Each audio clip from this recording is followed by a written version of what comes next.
Hi,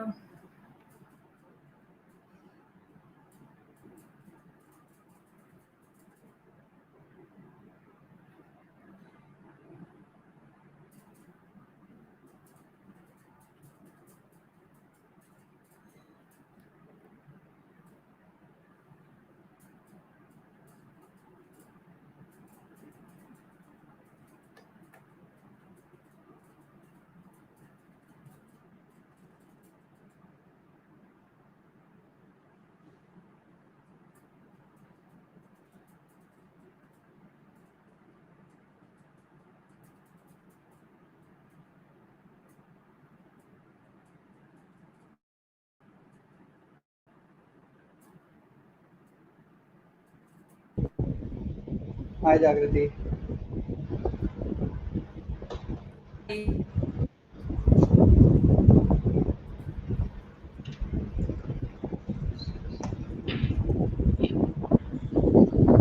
So should we start the session? Uh, Session, I guess Swami and Sajal both will join just like around 5 to Okay, 10 minutes. let's. Oh yeah, Jagrati, please share your screen. I will flash it and I'll go out. I'll pull Priyansh and me out of this thing, so only your screen and you will be there, Yep, and then we'll add Priyansh.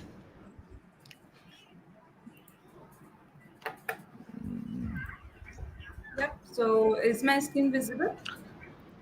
Let me flash it. Yep. Okay, now it's there. So Priyansh and me will jump out of this. Okay. Please give a shout if you need any assistance. We'll be here in this bridge. Thank you so much, Jagrati. Sure. Yeah, sure. Thanks, Swami. Hey, so good afternoon, everybody. So, in the today's session, we are going to discuss about deploying the Azure resources with the help of different like with the different ways. So here, right now, I will be showing you that how we can deploy Azure resources with PowerShell, Azure CLI, and ARM templates plus CLI. And in the later sessions, we are also going to see that how we can deploy Azure resources using Terraforms, and we are going to see some good stuff and some different tricks that how we can deploy Azure resources easily and with an automated way.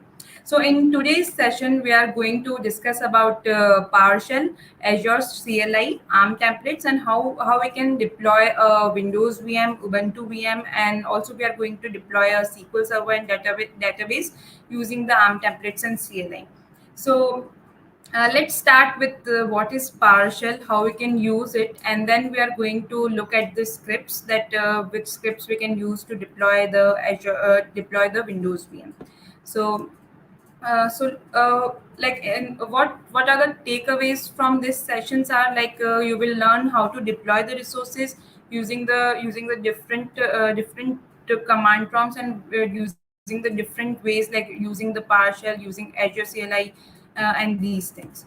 So first, what is PowerShell? So PowerShell is a command line shell or a scripting language that can be used to run the commands, run and test the scripts, and how like what are the benefits of using PowerShell. So what we can do is we can like manual tasks can be error prone, right? And if we want to automate something, we can do this by creating a PowerShell script. So suppose if we have to create 10 VMs, then we can easily create a script with the help of PowerShell, and then we can easily deploy those 10 VMs with that single script, right? So this can be used for the automation, and we can create multiple resources with accuracy and in a much faster way than we can create in a manual way.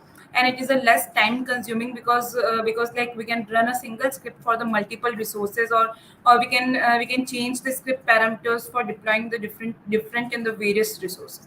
So we can use PowerShell to deploy Azure resources. And in today's demo what we are going to see is we are going to use PowerShell to deploy a Windows VM. Then we will get a public IP of the VM, and then we will install a IS server in the VM, and then we will check that how that VM looks and works. Okay, so let's move to the code here. So let's see like how the PowerShell script looks. So here I have opened Visual Studio Code, and here you can see this is my PowerShell script present here. Present here, and here we have like Azure commands, so that we can use those commands to create the Azure VM. So initially, when you will see here, when you see I'm going to I have these parameters, and I'm going to deploy a VM using this script. So initially, all these are the parameters which are required for my script. See, I have provided the subscription name, the resource group that I'm going to create for this VM. Then in which location we want to deploy this VM.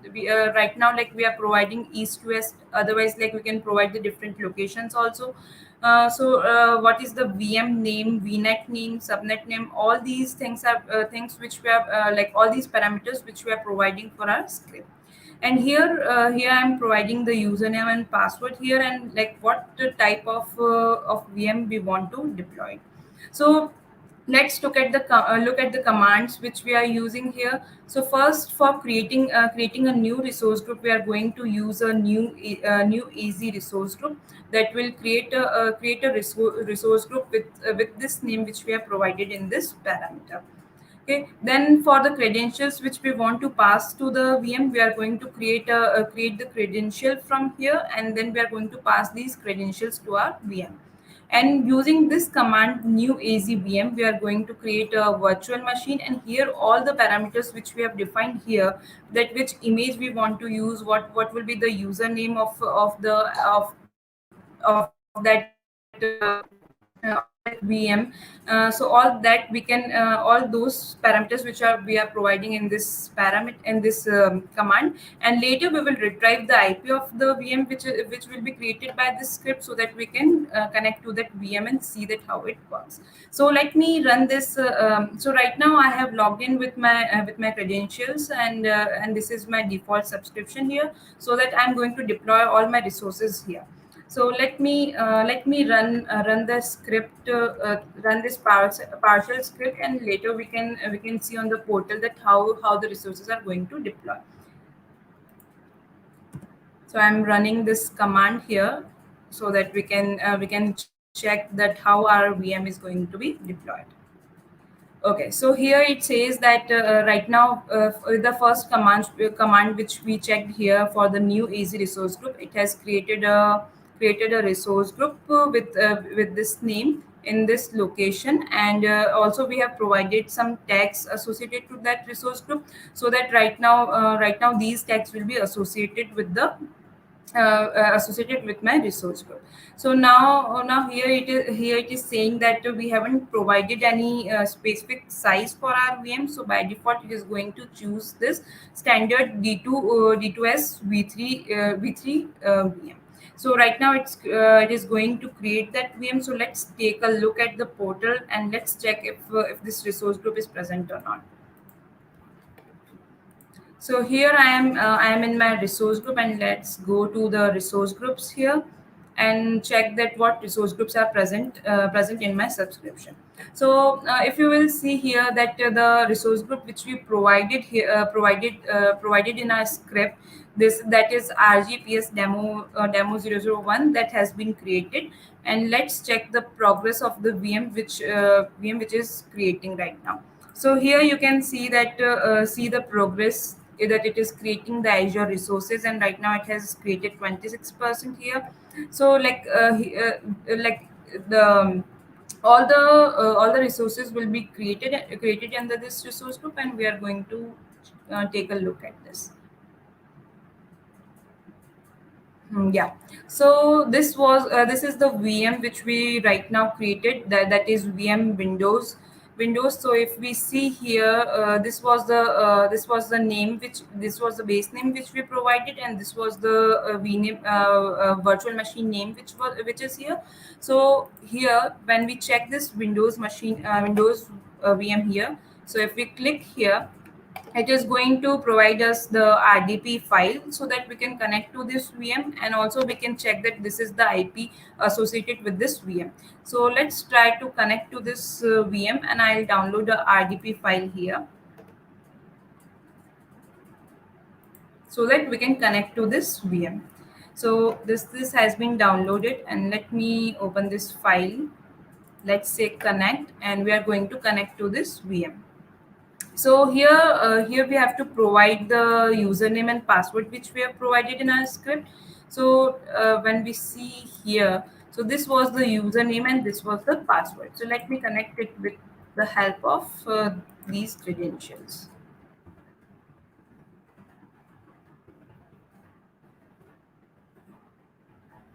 So it is trying to connect to the VM which we created right now, and we are also going to deploy a IaaS server in the VM so that a web server is present for our VM, and we can use that later for the different services. So yeah, so right now we are logging into the VM which we just created right now, and let's see here. Let me copy this command so that we can install a web server in our VM.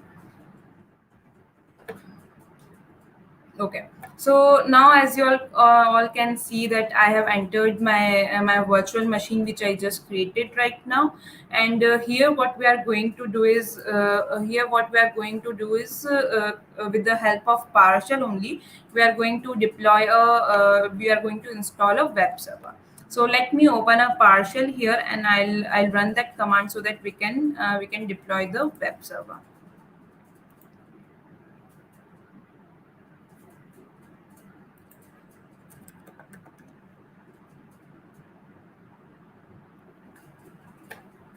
So I'm opening a Windows PowerShell here, and I will be running the command which I copied. So it is going to install a web server for this VM.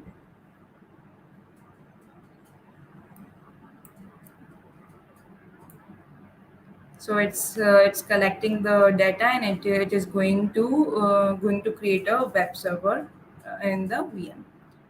So let's wait for a minute here, and it will going to create a web server. So let me copy the VM, the public IP here, so that later we can check that the web server has been installed or not. So yeah, so it's about to get completed here, and here this is the server manager. We are going to see, like right now the local server and file storage services are present, and later when we are going to create a web server, that web server will also be present under this server manager. Yep, so we are almost here, and it is going to deploy a web server. So like right now, if we go to the IP here,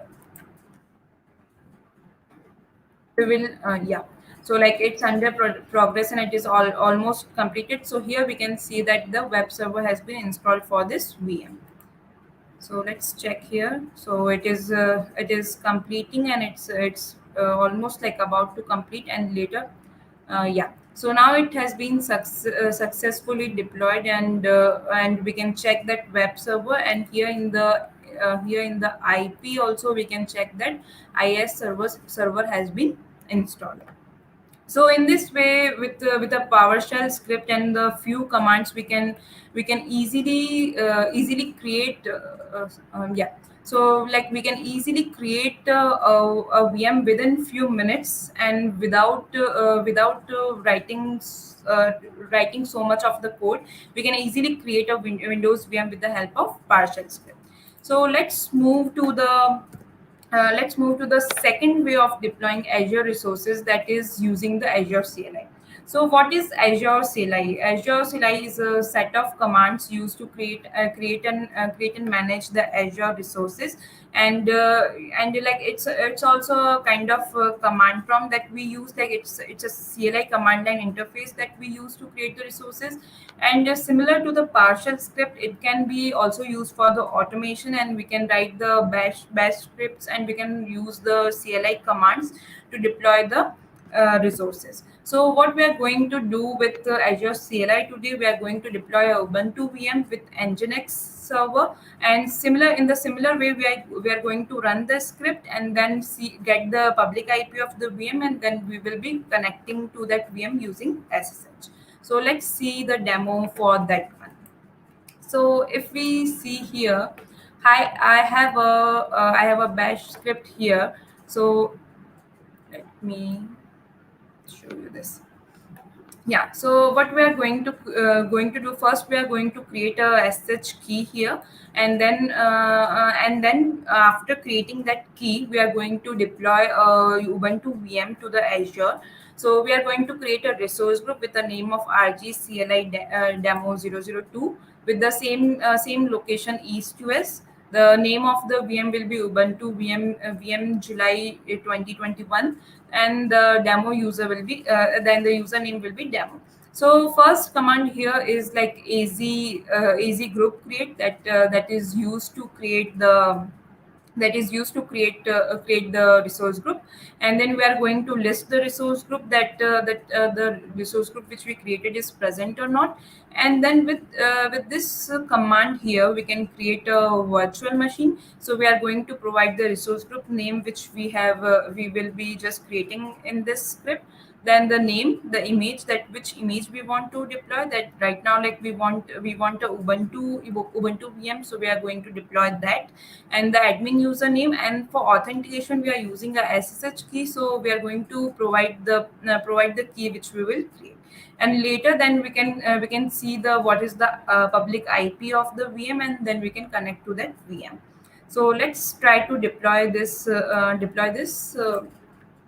VM here using the CLI. So let me copy the name of here and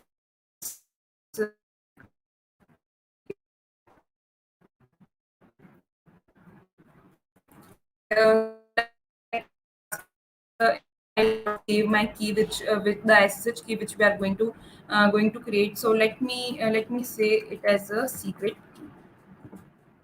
So right now we don't want to pass any phrase, so let's not provide that. And then like after creating that file here, it is going to deploy, like run the commands which we have provided, and then it will be going to create a resource group. So as we can see that it has created the resource group, and here it is listing the resource group. So this was the resource group which we used previously, and this is the resource group which we created right now. So after creating this resource group, the script will use these commands to create the VM, and later we can see that what is the public IP associated with that VM. So let's take a look at it. So right now it's going to start the deployment, and let's check here in the resource group and refresh it. So this is the resource group which we created right now. So under this, it is right now like the deployment has not yet started. So let's check this file again. So it's running the deployment. So after this these resources will be created, then we will use the commands to connect to that use this command to connect to the VM which we have created, and after that we can use the commands to deploy the Nginx server. So yeah, it has started the deployment, and it is deployed the VM. So let's check the resource group again here, and let's refresh it. Yeah, so here we can see the Ubuntu virtual machine has been created, and with that the related network resources have also been created.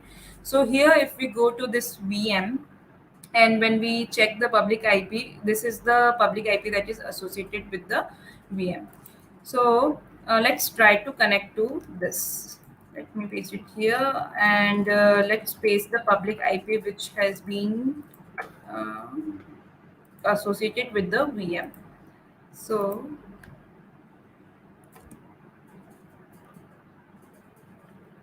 So let's say yes.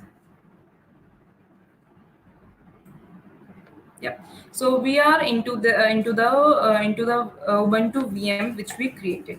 So now we are going to use these commands to install this server, and later we can use we will be able to see the this Nginx server installed on the IP. So let me run these commands here, and then we will install this web server.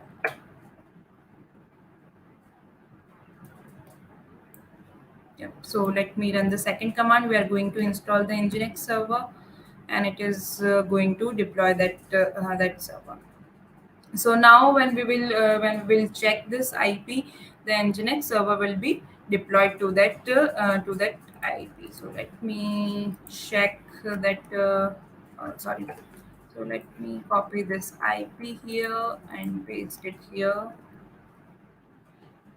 So we can see that this Nginx server has been installed to the VM, and we can check with the public IP that is being associated with the VM.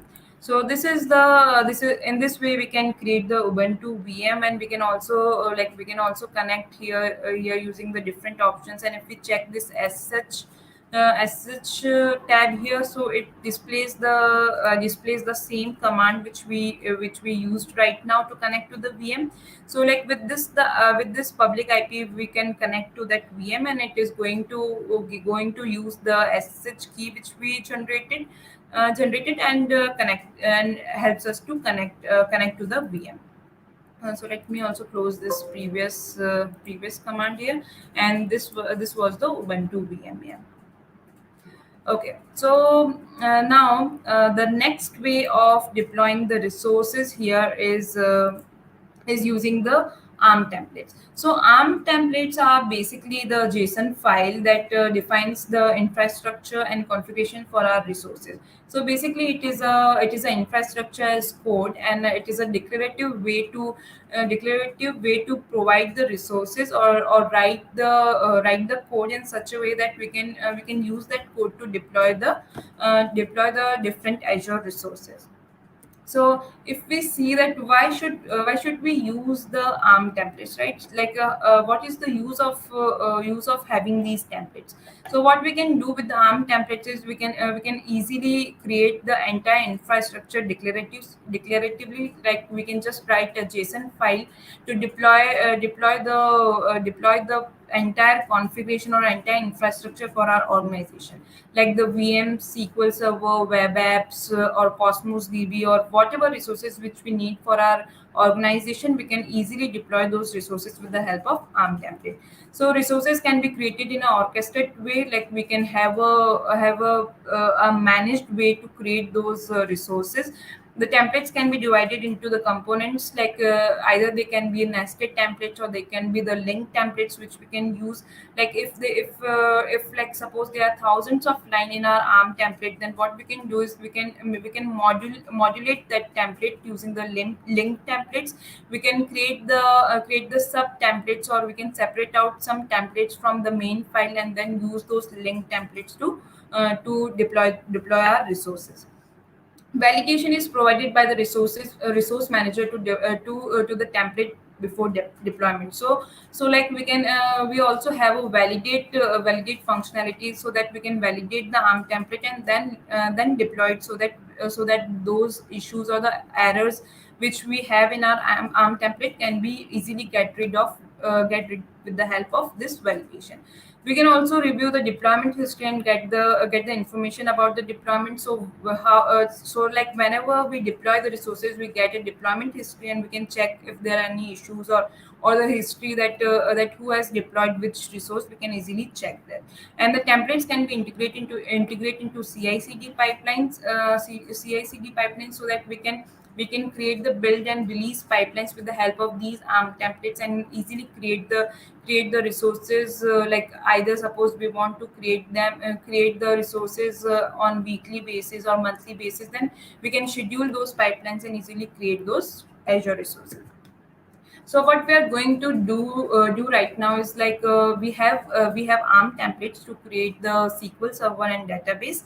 So we are going to call these templates or deploy these templates using the Azure CLI, and later we will see that see those resources in the portal. So let me show you that. So right now here, if you will see these are my ARM template. The Let me, yeah, this is my ARM template. So if we check this ARM template here, I have these parameters: server name, the SQL DB name, the location which we want for our resources, then the administrator login, password, and then for the resources here we can see that I'm going to have one SQL server, and this is the resources section of the ARM template. Like in ARM template, we have different sections. First of all, that is parameters. So that in parameters, the parameters which we are going to use for our resources, like suppose we want to use we want to provide the server name, and we want to provide the database name. So we can provide those names here in the parameters, and later we can use these names in the resources. So these are the parameters for my ARM templates. The next section is variables. So suppose if we want to create some variables for our ARM template, we can create those variables here. So let's say suppose if I have this DB name, and I want to prefix it with something, or I want to provide a suffix for all the resources which I'm creating, then I can pass those parameters here, and I can put that prefix and suffix, so that that kind of particular naming convention can be used for my resources, right? So in the resources section of my ARM template, here I have a SQL Server. So we are going to deploy a SQL Server, and for that we need to provide the admin login name and admin login password. So that we are going to provide, and then if we see this is the child resource of my resource. So like first we are going to create a server, and then we are going to create a SQL DB. So that's why this is the child of this SQL Server, and here we can see that the SKU which we are going to provide is with the standard, and we can update these plans and the properties according to our need for the resources, and we can update this template accordingly. So this is my ARM template which we are going to deploy for the SQL Server and SQL database. So either we can have the default values for the parameters, or we can have a parameter file here. Parameter files for the parameters which we want to pass. So right now I'm going to create a SQL Server with the name SQL Test Server v1, and then we are going to provide this login name as SQL admin, and the password which I want to provide for my template. So like if we have such values like password, here we can see that here we can provide a secure string for those such kind of parameters. If there are secrets that we want to use, or the passwords we want to use for those type of parameters, we can use a secure string, so that when these resources are deployed, we are not able to we are not going to see these parameters when they are being used.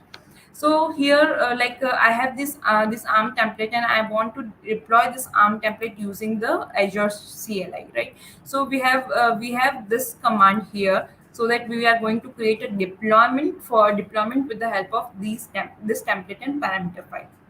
So for this I'm going to create a resource group with the name of with this name rgarm demo 003, with the location name as eastqs.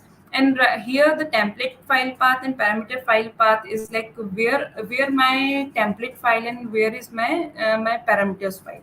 So we can provide the path to the files, that wherever they are present we can provide that path here, so that this command is going to fetch the template and the parameter file from those location. So with this first command here, I am going to create a resource group. AZ group create, that is it is going to create a resource group with this name which I am providing here, and then later with AZ deployment group create, it is going to deploy this template which I showed you just now. So this template, and we are providing this parameters file here, so that with this parameter file, it is going to take the parameters from this file. So let me open a terminal here, and as my code is present under this folder, so let me copy the relative path here and put it as cd under this path.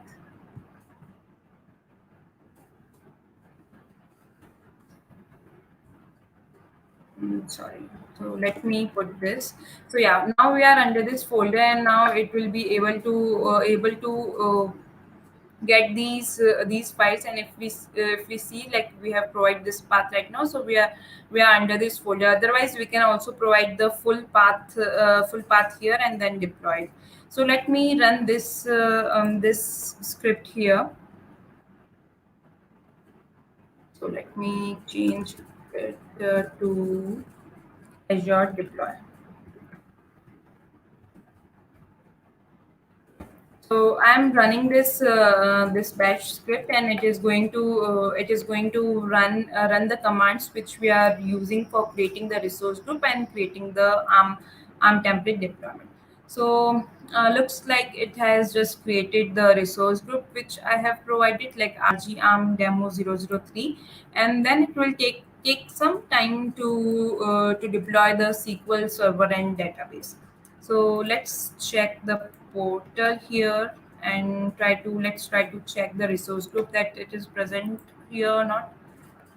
So yeah, looks like it's still deploying that resource group, so it might come within seconds. Yeah, so let's see, like, this is the resource group which we created with the help of that CLI command, right? So here, this was the name for the resource group which I just created.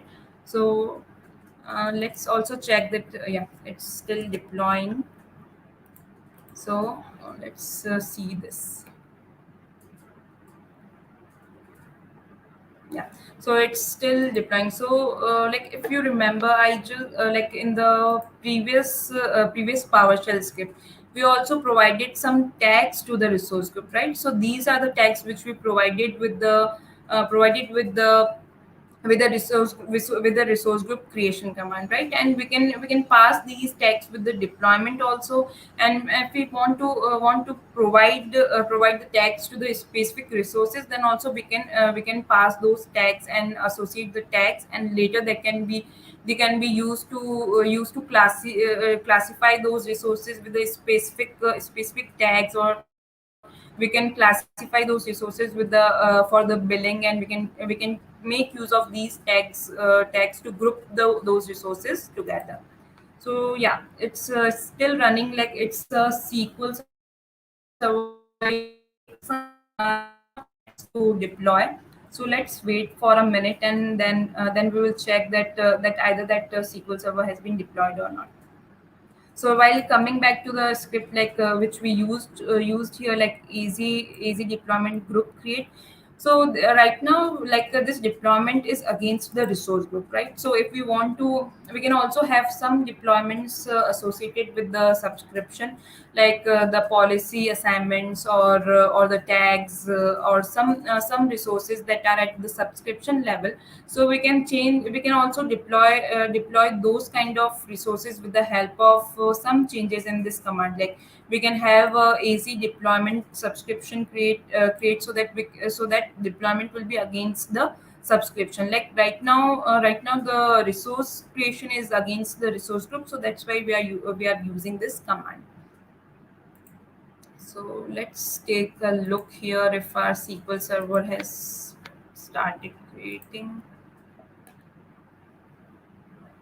Yeah, so like it's creating a database, looks like it's creating. So we can also go to the resource group deployments here and check those deployment here. So if we go to the deployments here, it is still deploying, right? So like it has two resources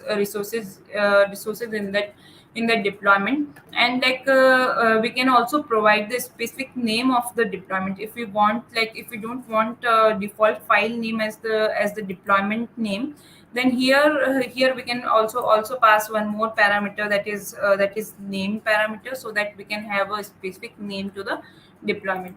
So if we will check here, so like under resource group, under deployments, we can check all the deployments which are present for our for the resource group. So here is the deployment which we just created, and it's still showing deploying. So once like all the resources which we are trying to deploy is deployed, then it will change it to succeeded. So let's take a look at it, that what is the progress of this deployment. So yeah, so here we can see that these were the resources which we were trying to create from the from our ARM template. So here if we will see the ARM template, so let me scroll it down. So see, this was the type SQL Server, and this was the databases, that is the child of this specific resource. So here we can see the same type, that is the SQL Server, and SQL Server databases as the databases is the child resource of this resource. So we can see this type as SQL, then servers, and the database. So this was the server which we created, and when we go to this server here, yeah, so we can see that the location which we provided here that is present, and under SQL databases we can see the sample DB which we just created. So here if we will check this DB here, and we didn't pass any parameter for the database name. So what it do was like it took the default name of this database. So this was the sample DBs. Like suppose if we have provided the parameter or something like let's say like test database or something different name in the parameters, then it would have taken that. Otherwise, it will take the default value from the parameters. So in this way, we can check the resources, and this is the database which got created. And we can log into this SQL Server using the different softwares or the different tools, and we can use these credentials which we provided while deploying this SQL Server, like username and password, to log into that server. So in this way, we can easily create the resources with the help of PowerShell, CLI, and ARM templates, and they are much easier way to create the resources, and with like without having much errors, and we can validate those errors and easily take care of those errors while we are working with the scripts and the ARM templates. So so like these were the different ways we can use these utilities or the command lines to deploy the Azure resources.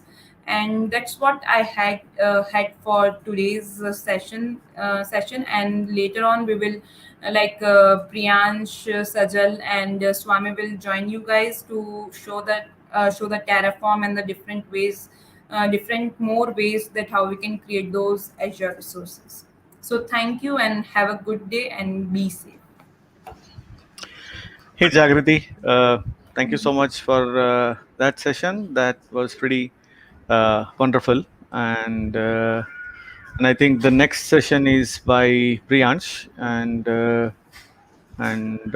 followed by Sajal, and so that was really wonderful. And I think this has given a pretty good insights about what the PowerShell is, how to create a resource using plain PowerShell, how to create it using Azure CLI, and to repeatedly create it, we can generate the template and just change the parameters so that we can create the resources in much faster way and with precise precision. Right, just change the Yep. Yeah. variables and other things So that was really wonderful. Anything else you want to add apart from these 3 points? Yep, I think you added everything. So, like, we can use these scripts and commands easily to create several resources within few minutes. Right. That's one of the advantage. Like you Yeah, do parameterize and execute multiple commands from different terminals, and it yeah, starts creating those resources in parallel, and that to yeah, precision. Okay, without any yeah. errors. So that's pretty good, and really appreciate it. I do not see any queries on the chat. Okay, looks like it's pretty good. So let's go to our next speaker, Priyansh. Hey, Yep. Priyansh. Thank you. Thanks, Jagrati. It was wonderful session. Thank How are you. you, Priyansh? I'm good. Cool. So let me welcome Priyansh.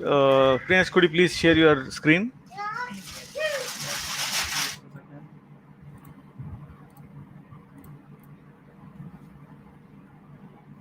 Yeah, so is it visible? Okay, cool. Priyansh, I have flashed your screen. I will pull us out so that you can carry on. We'll be there online, but do let us know if you need some assistance. Thanks. Yeah, sure. Okay, so hi everyone. My name is Priyansh Gupta and I am SD1 at AIS India. So today I'll be going through the topic Terraform and how we can use it locally to deploy and manage our resources on cloud service providers, as well as we can also manage these resources directly from our cloud shell. So what is Terraform? So Terraform is basically a open source CLI based tool to deploy and manage our infrastructure as a code. So we can like create infrastructure as a code and port it to multiple cloud service providers and use the same script to deploy the same structure of services to different multiple service providers, cloud service providers. We can also Terraform not only does the configuration, it also can orchestrate these resources in the cloud service, and also like we can manage low level components as well as higher level components in the cloud. So in the low level components, I mean to say that like we can take an example of Azure Compute or Azure App Services. Other than that, higher order components like SaaS services provided by Azure, like Microsoft 365. So moving on to alternatives of Terraform available in market. So there are a lot of alternatives available in market nowadays. So one of few of them are Azure ARM templates, Azure Bicep. Azure Bicep is basically the advanced version of ARM templates available nowadays. So Azure Cloud, AWS Cloud Formation, and SaltStack and Ansible. So these are the alternatives of Terraform available in market. So now I'll tell you the advantages of using Terraform instead of other ISE tools available of open source. So one of the major advantages of using Terraform is it is easily portable. So we can like if I'm using the same structure of resources in Azure, then I can simply port it to AWS or GCP Cloud or Linode or DigitalOcean, any of the cloud service providers. Uh, Other than that, Terraform is also intelligent enough to maintain a local state. So if I am deploying this structure of services to cloud service, then it maintains a state that is terraform.tf state. And what it does is next time when I apply this configuration to any of the cloud service providers, it will check if any of the services is updated, deleted, or any updates are done to added to these services. So it will only update these changes to the cloud service provider, irrespective of like instead of changing all the configuration. And as I told earlier, it not only does the configuration, it also helps to orchestrate these resources. Let's take an example like in today's demo as well. I'll create a key vault, and we will be creating a secret in this key vault. So not only it supports client only architecture, so there is no need to uh, manage all the services directly in the cloud. We can directly manage it from our infrastructure.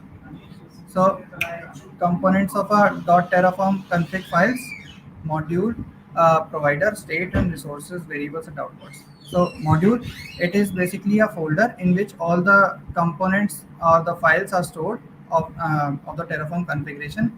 And as you can see, this is the folder, and all these files of Terraform are stored inside it. And second one is the provider. So this block provides the information that of the cloud service provider we will be using to deploy our resources. So like in this example, this is a sample.terraform file. So in this example, Azure RM is the like Azure resource manager is our cloud service provider. So we have mentioned it over here. After that, there is a state. So as I told earlier, there is a state file which Terraform manages locally, or we can change it to we can shift it to cloud also to store it in a key vault or something like that. So it is like you can see terraform.tf state in the figure 1. So this is the file of Terraform maintains locally. So the fourth component is resources. So now you can see in the figure 2 there is a resource block. So resources are the smaller components of the IAC which we are defining it over in our file, and they will be eventually deployed to our cloud service provider. Variables are like just similar to the programming, so that we can use the same information again and again in our same Terraform file. And output is kind of an information that we fetch that after the execution of the script. Like if I want to fetch out the resource group name to my Terraform CLI, so I can do that using outputs. So after that, uh, there is a Terraform lifecycle which each time it follows. So there is a Terraform init, the first stage. So what init does is I'll show you. Okay, so now I am having only the four major component, that is main.tf. It contains the resources, and outputs. It contains the output of the that I'll be fetching after the execution. Provider.tf. It contains all the provider info, and variable.tf. It contains the variables that I'll be using in my Terraform file. So now, as you can see, Terraform init. So it will download all these plugins needed to connect to our Azure cloud or the Terraform files. Just a second. Yeah. And it will initialize the backend Terraform API to connect to our Azure shell. So now, as you can see, it have downloaded all the backend files and the plugins needed to connect to Azure's portal. So let's do a ls so that we can verify we are in the same folder. Yeah. So we are in the same folder. So let's move. Coming back to our Terraform lifecycle, there is a second stage, Terraform validate. So Terraform validate helps us to validate our configuration that we have written as an ISE. So as you can see, I have defined all these resources. I'll show you the structure that of these resources that we are deploying in the today's session. So these are the resources we will be deploying. So if I do Terraform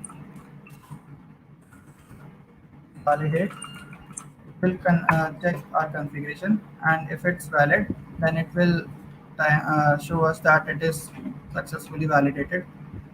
Yeah, so our configuration is totally valid.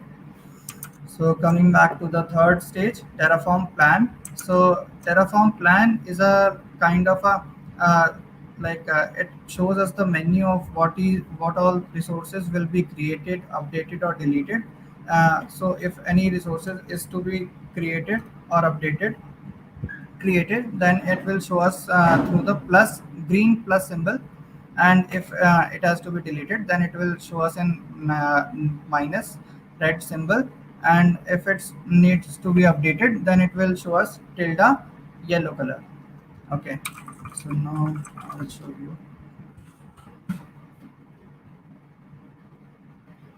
It will take some time to fetch out the info about this resource group.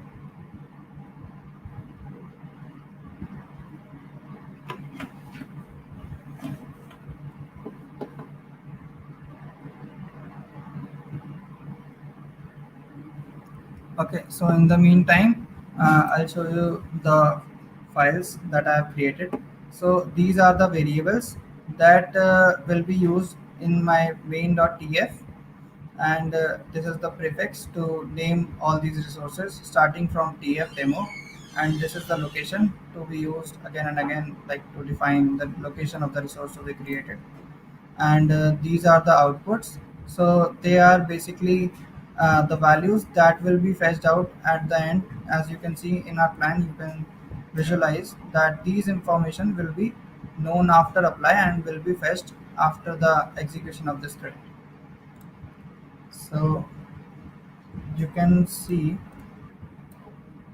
that the that green plus symbol, so this is basically to denote that these resources will be created in the at the end in our Azure cloud.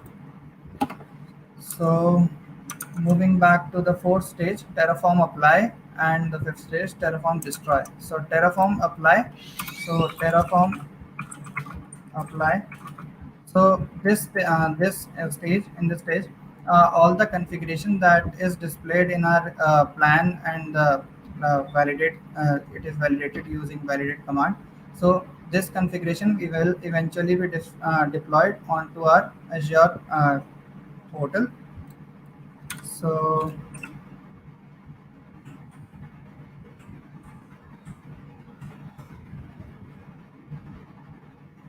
that's, yeah, so now you can see apply will also generate the state of the configuration that we are now deploying to our Azure portal.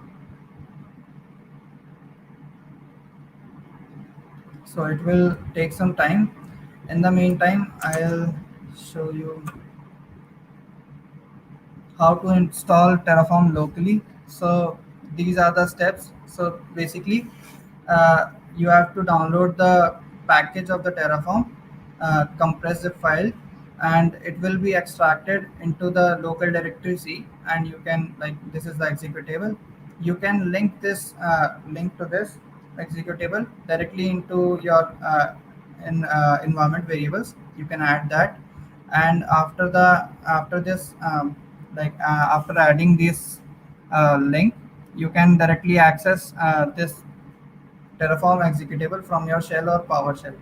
So basically, you have to, like, just if you want to verify, so you can type Terraform hyphen version, and you can verify that the Terraform is working or not in your local PC. So these are the prerequisites for today's hands-on exercise. So basically, you need Azure subscription, a Terraform CLI installed locally, and Azure Cloud Shell, Azure CLI, and VS Code. So this is the structure I was talking about earlier when I was displaying you the resource file. So we are in today's demo, we are deploying a resource group, and inside this resource group, we'll create a storage account and a key vault. In this key vault, we will generate a secret, and other than that, there will also be a app service plan. And inside this app service plan, there will be two services: app service and app functions. So let's move to our hands-on, I guess. Yeah. So it will ask again to finally apply or not. If you want to abort this operation, you can type no. Or if you want to complete it, then you can type yes. So meanwhile, this apply command is executing. let's set up our Azure PowerShell, Azure Cloud Shell. So now I am currently in my Azure portal. So this is my Cloud Shell setup. Yeah. So now you can see there is only a folder Cloud Drive. So I'll now create a folder in Terraform using dir command. So let's change the directory to Terraform, and you can see there are no contents as of now. So let's create a file main.tf and copy all this. Now I'll show you how to like update the configuration if any services will be deleted. So now I'll comment out this key vault service and this secret key, and now I'll add this configuration to our Cloud Shell. Okay. Control O will save this file, and Control Z will take you back to your Cloud Shell. So now as you can see, there is a main.tf file. Similarly, I will create all these uh, output and provider.tf files.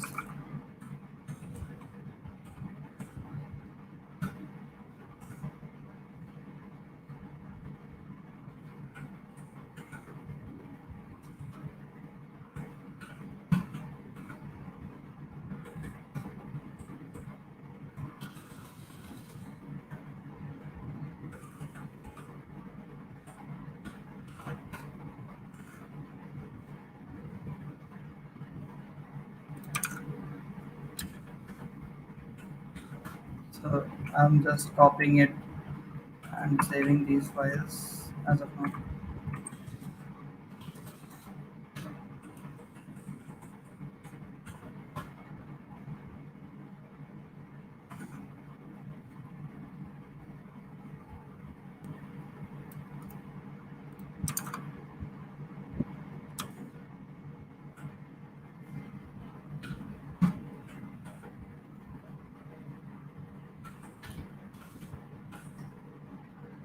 Okay, so I wrongly named the variables file, so let's change the name of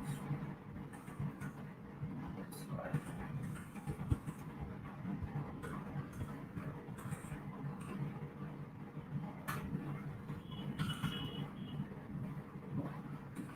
Okay, so now I have all these files in my Cloud Shell.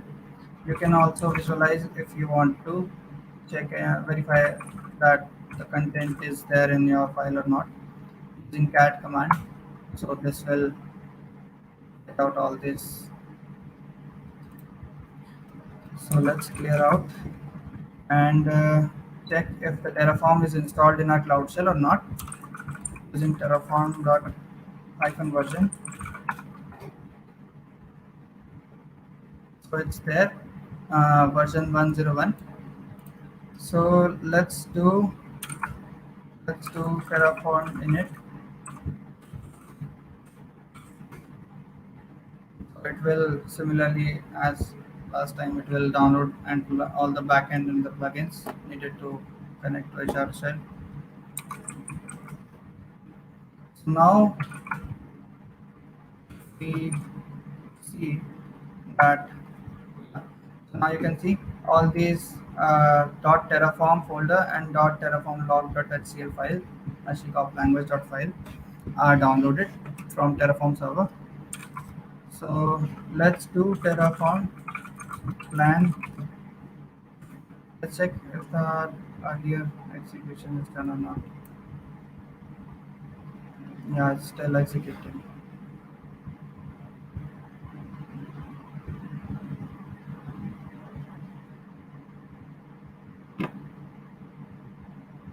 After completion of this execution, I'll show you the structure that I have created of resources, and after that I'll show you that how to update how to delete key vault directly from using Terraform from our Cloud Shell that I have copy pasted into Cloud Shell.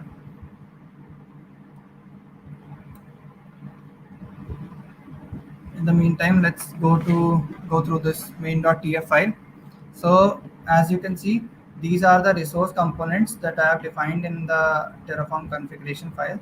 So these here, as you can see, var dot prefix. So this is the variable, and var dot the variable name. This is how we access our variable from our variable file. So you, as you can see, prefix is tf under hyphen demo. So it will have used string concatenation here.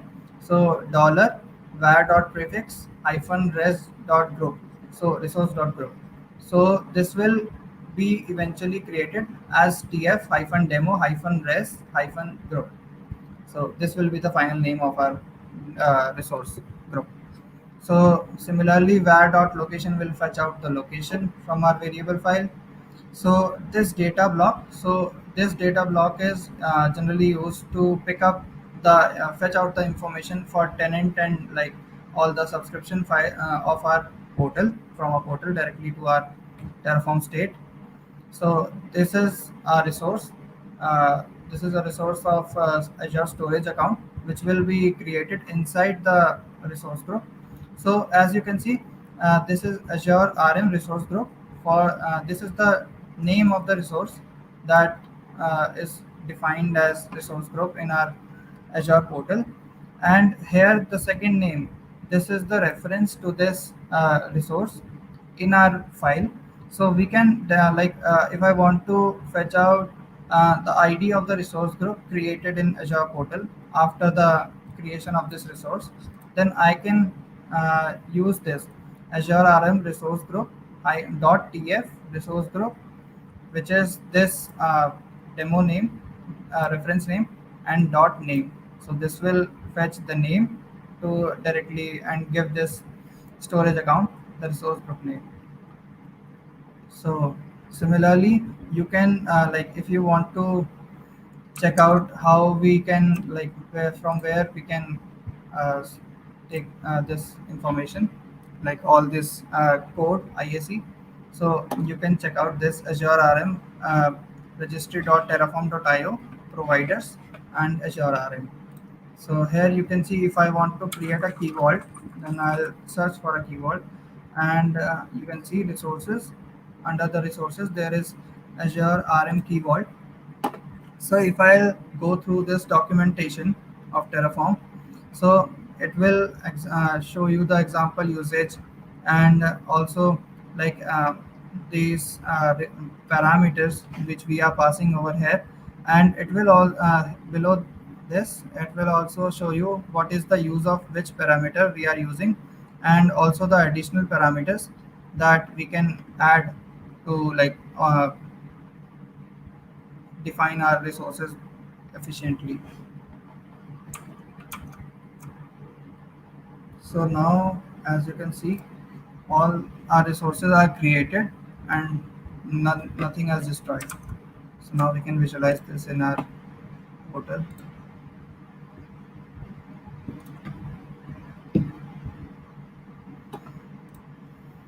So as you can see, the tf hyphen demo hyphen res hyphen group is resource group is created. So as I have shown you earlier, there will be a key vault and a storage account, a function and a app service plan, app service and application insight will be created in this resource group. So we can also check if our secret is created or not.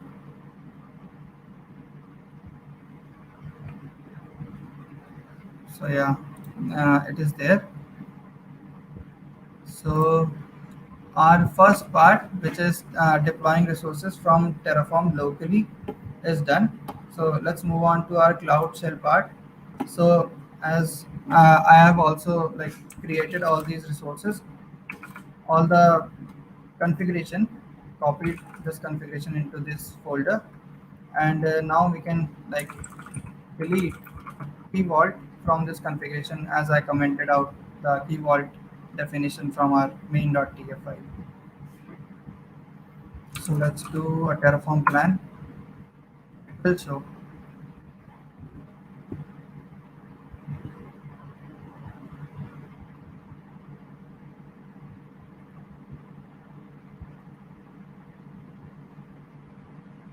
Okay, so now you can see uh, the resources that are to be added is shown using green, and rest will be shown as red.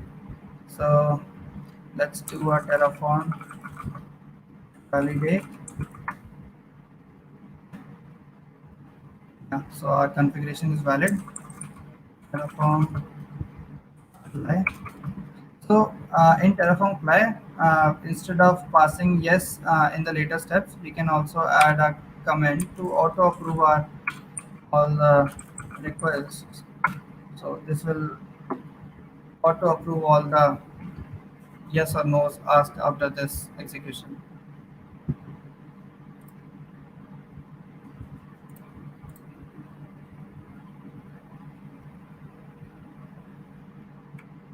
Okay, so it is saying that this resource group already exists. Okay, so let's let's change the resource group name.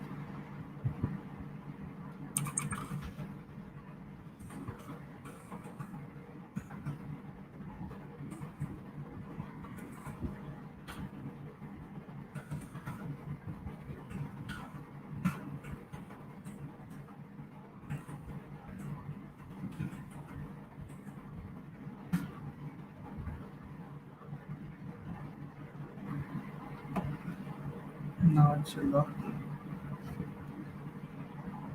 Yeah, so you can see these tilde symbols. So these are for the updating parameter, and if we can see any negative symbol also. Yeah, no, there are none. Okay, so it will again create these resources in our Azure portal in a separate resource group.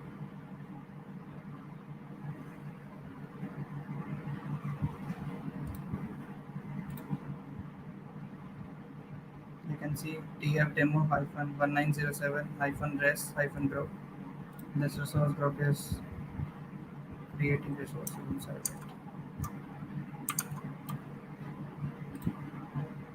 Yeah, they are still creating. You can also like check out this documentation. It is very well written, and we can also like uh, check out like if we want to add any extra parameters, then we can pick it from here. And like if I want to create a virtual machine, then I'll pick compute resources. So yeah, if I want to like create a disk image, so we can create it from here, select it from here, and we can see example usages and all the parameters we can pass in it. Uh, yeah, you can check if we want to create a Ubuntu image.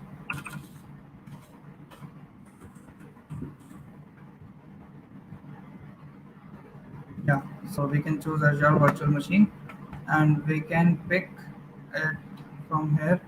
In our virtual machine name, we can select Ubuntu Server, canonical release, and the latest one, so that all the resources will be creating.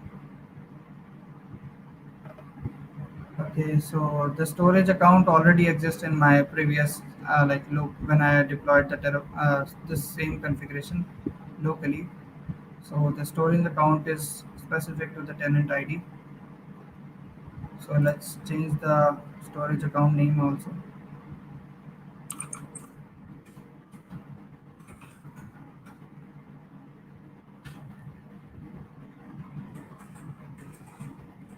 As you can see, the storage account's name is static, so that's why it's popping up. Now, if I apply Terraform configuration again, so it will again only create this resource, that is storage account, lowercase letter numbers as well. Okay, so this is due to naming convention error.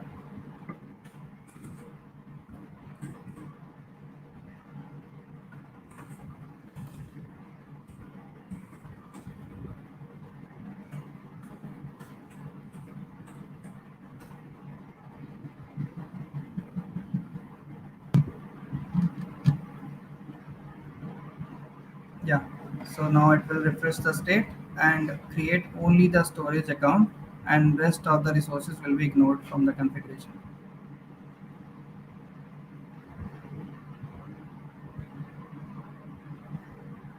We can, in the meantime, visualize. You can see only the storage account will be, yeah, from here. Only the storage account is changed. So in the meantime, let's evaluate if our resources created or not. Yeah. So these three resources are created, and the rest will be created after the full execution of the script.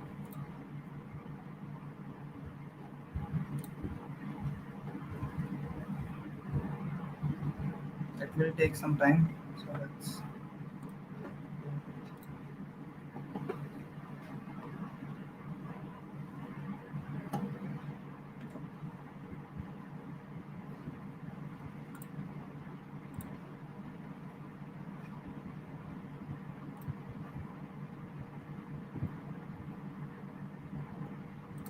let's check if our Terraform destroy is working or not.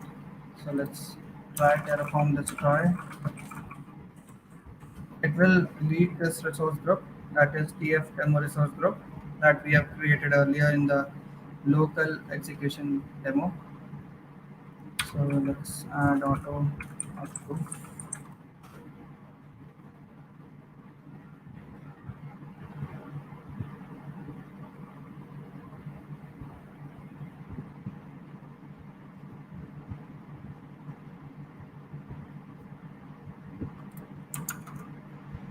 Yeah, so these two resources I've added, and let's check. Yeah, so now you can see the two rest of the resources are also added in this resource group that we have created from Cloud Shell. And you can also see this, it's refreshing its state, and after that it will show us that negative red symbol. So it means to destroy the resources that it has added earlier.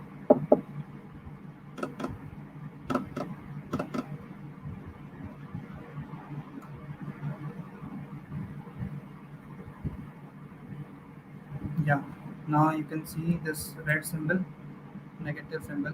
So it means this resources will be created, or will be destroyed in our cloud. So yeah, that's it from my side.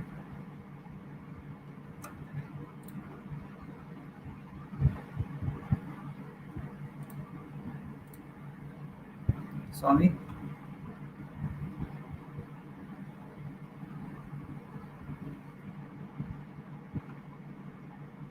Hey, Priyank. Thanks so much for that wonderful question. This session. Just give me 1 minute. Let me look. Do we have any questions? I think, okay. So Rakesh is asking any major advantages in using Terraform over ARM templates. Okay, let me flash that onto the screen. Yeah, there's one. There's a question Rakesh is asking. Any major advantages of using Terraform over ARM templates? Yeah, so basically, one of the major advantages is it maintains the state. So other than that, it also like we can use same configuration to deploy the same structure into Azure or AWS or GCP. So these are the main advantages that are not provided in most of the IAC tools available open source. Okay, Just for so practice. yeah, Yeah, sure. the entire source code. Yes. Priyansh, you post your GitHub repository. I will put it in the YouTube. This is in your Yeah, repository, sure. GitHub. Yeah, yeah. Yeah, Just post it. Huh? Just post it. I yeah. will. I'll share in the comments later on. Yeah, I'll share it in the comments. Cool. So another question is from Rakesh. If you change the resource group name, will it override the existing resource group? No. it will create another resource group and then it will create all the resources inside it. Okay, with the new one. Okay. I think Yeah, with the new that one. is pretty much perfect. I think we have addressed Rakesh's question, and Sumant Reddy was asking about the source code, which we will definitely share shortly. I mean, just give me 2 minutes time. Yeah, go ahead, Rakesh, please. Go ahead. Rakesh is telling that he has got one more query. Please go ahead, Rakesh.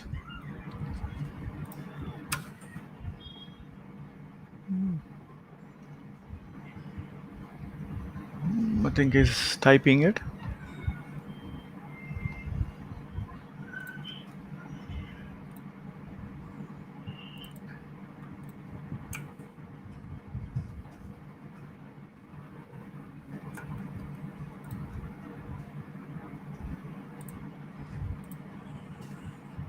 Okay, looks like.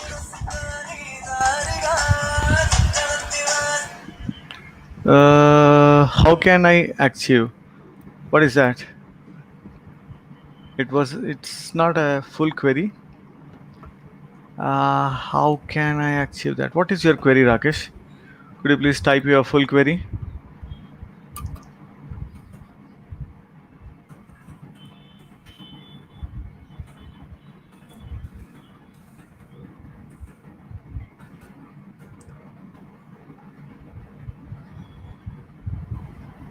Okay, so Swami, I've shared my GitHub repository.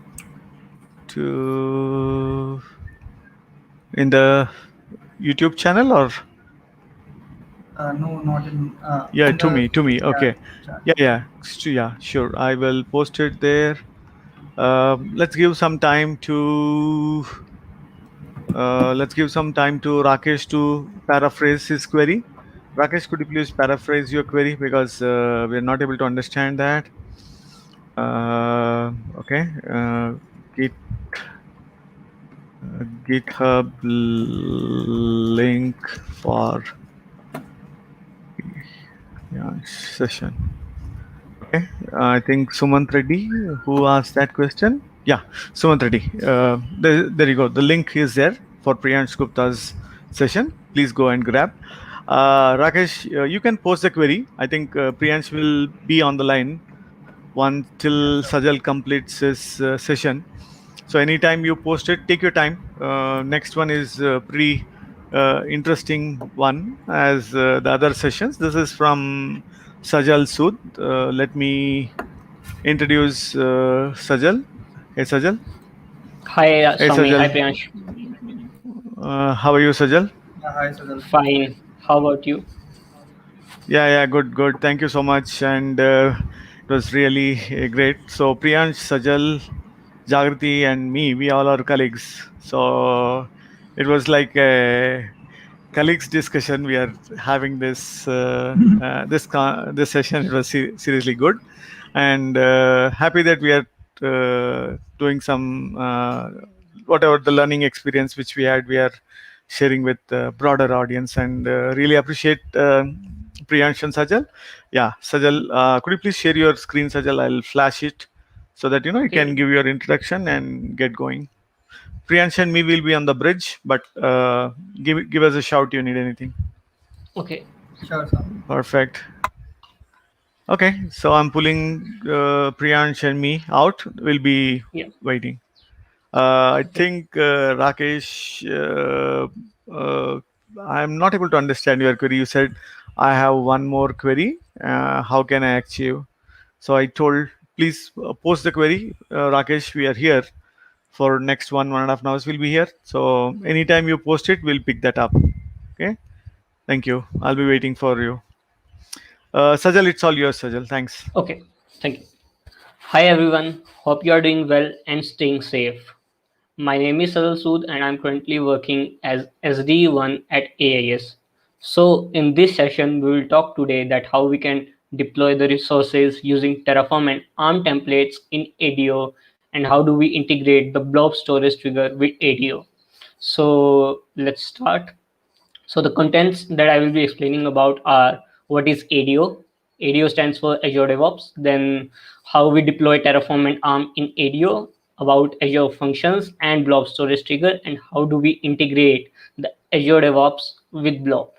So moving on, this session will help us to better understand that how Terraform and ARM resources are used in CI/CD so that they can be integrated, and it also will help us to know more about how we can integrate the build pipeline using the blob trigger of Azure functions.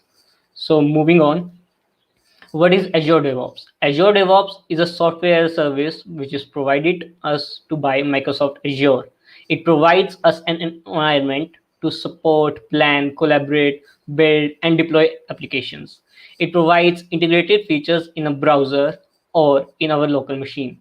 Some of the services which are provided by ADO or Azure DevOps are Azure Repos, Azure Pipelines, Azure Boards, Azure Test Plans, and Azure Artifacts. In this session, we will be covering Azure Repos, Azure Pipelines, and Azure Artifacts.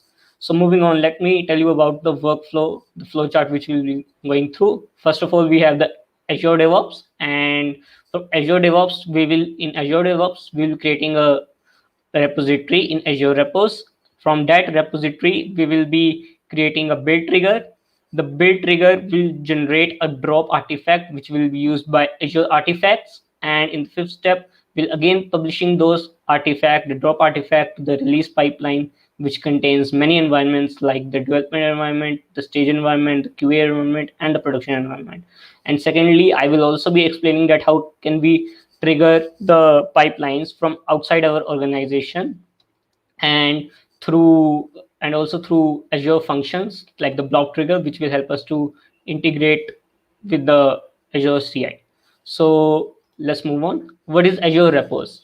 Azure Repos is a version control tool which help us to manage our code. Version control keeps a history of our development so that we can review and roll back if any version or the code if it fails. So if you are a single developer, it is better recommended that we use Azure Repos because it helps us to stay organized so that we can easily fix bugs and develop new features. As we edit our code, the version control system takes a snapshot of that particular file and saves it permanently so that we can recall it to later. So this helps in better organization and workflow. So moving on, about some of modern DevOps environment. DevOps actually bridges the gap between the development and operation teams by automating the building, testing, and the deployment of applications. So let me walk you through all that. How does it actually works? So first we have a code which is written in a local machine, and we commit that code to our organization, like the Azure DevOps organization or your pipeline. Then what happens in the, we have two pipelines, the CI pipeline and the CD pipeline. The CI pipeline has basically some steps or tasks which we say.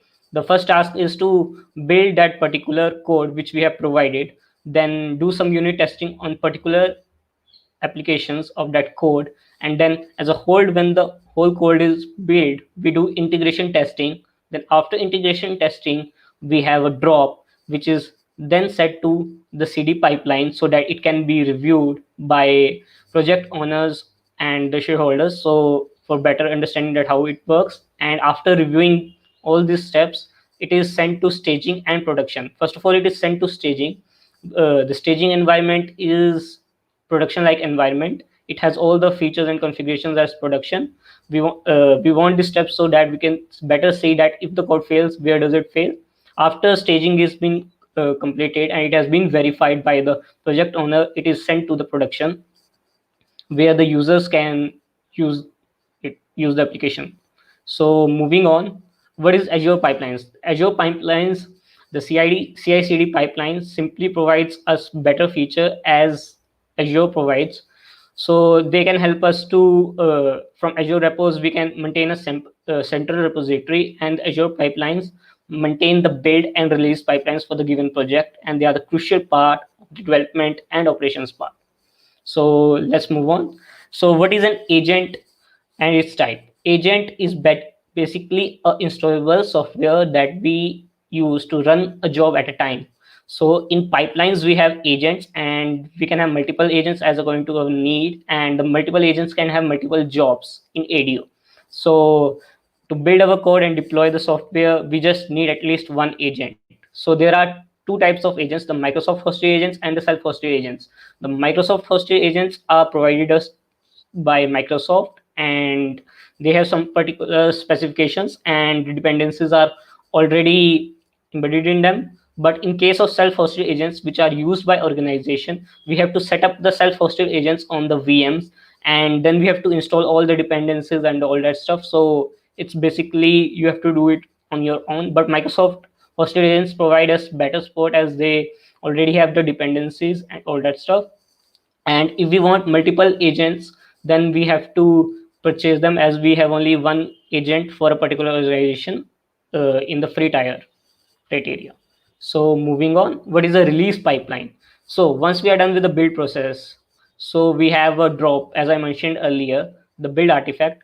Then it will be used to create the automated release pipeline, so that whenever we deploy the changes, it is deployed easily into the environments like dev, test, QA, and prod. Let's move on to now. I will be also explaining that what is Azure Blob Storage. Azure Blob Storage is the Microsoft storage solution which has been provided to us by the cloud. Blob Storage helps us to store massive amounts of chunks of unstructured data. So the unstructured data can be any text, binary data, or a CSV file. So Azure provides us a feature so that we can store our massive amounts of chunks of data of our organization in a blob.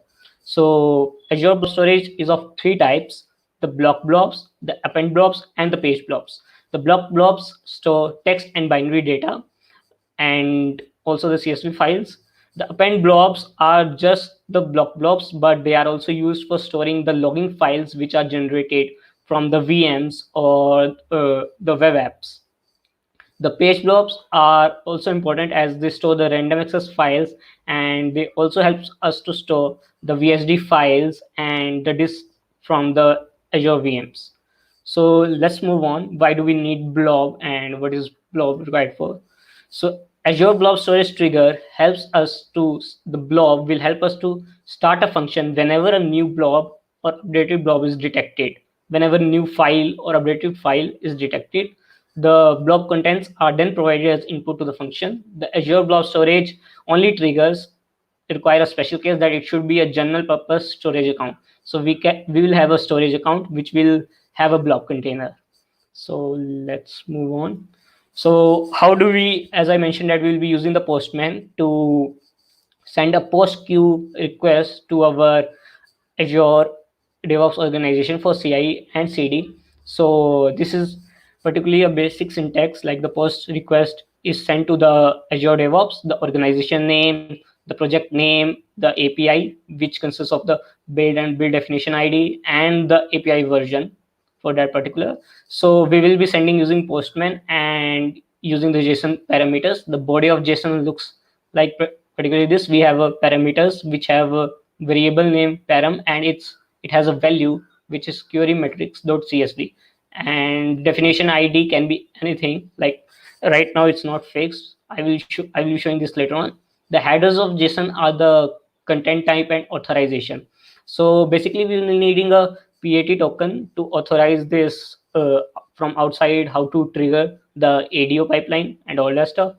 So the prerequisites which we need for this session are actually one Azure DevOps organization, a test sample project, a Visual Studio and Visual Studio Code which is connected to our Azure portal, the ARM templates and Terraform files which are already provided to us by Priyansh and Jagriti already, the Azure subscription, and a PAT token which is a personal access token of the organization. We are hitting the request to trigger the pipeline.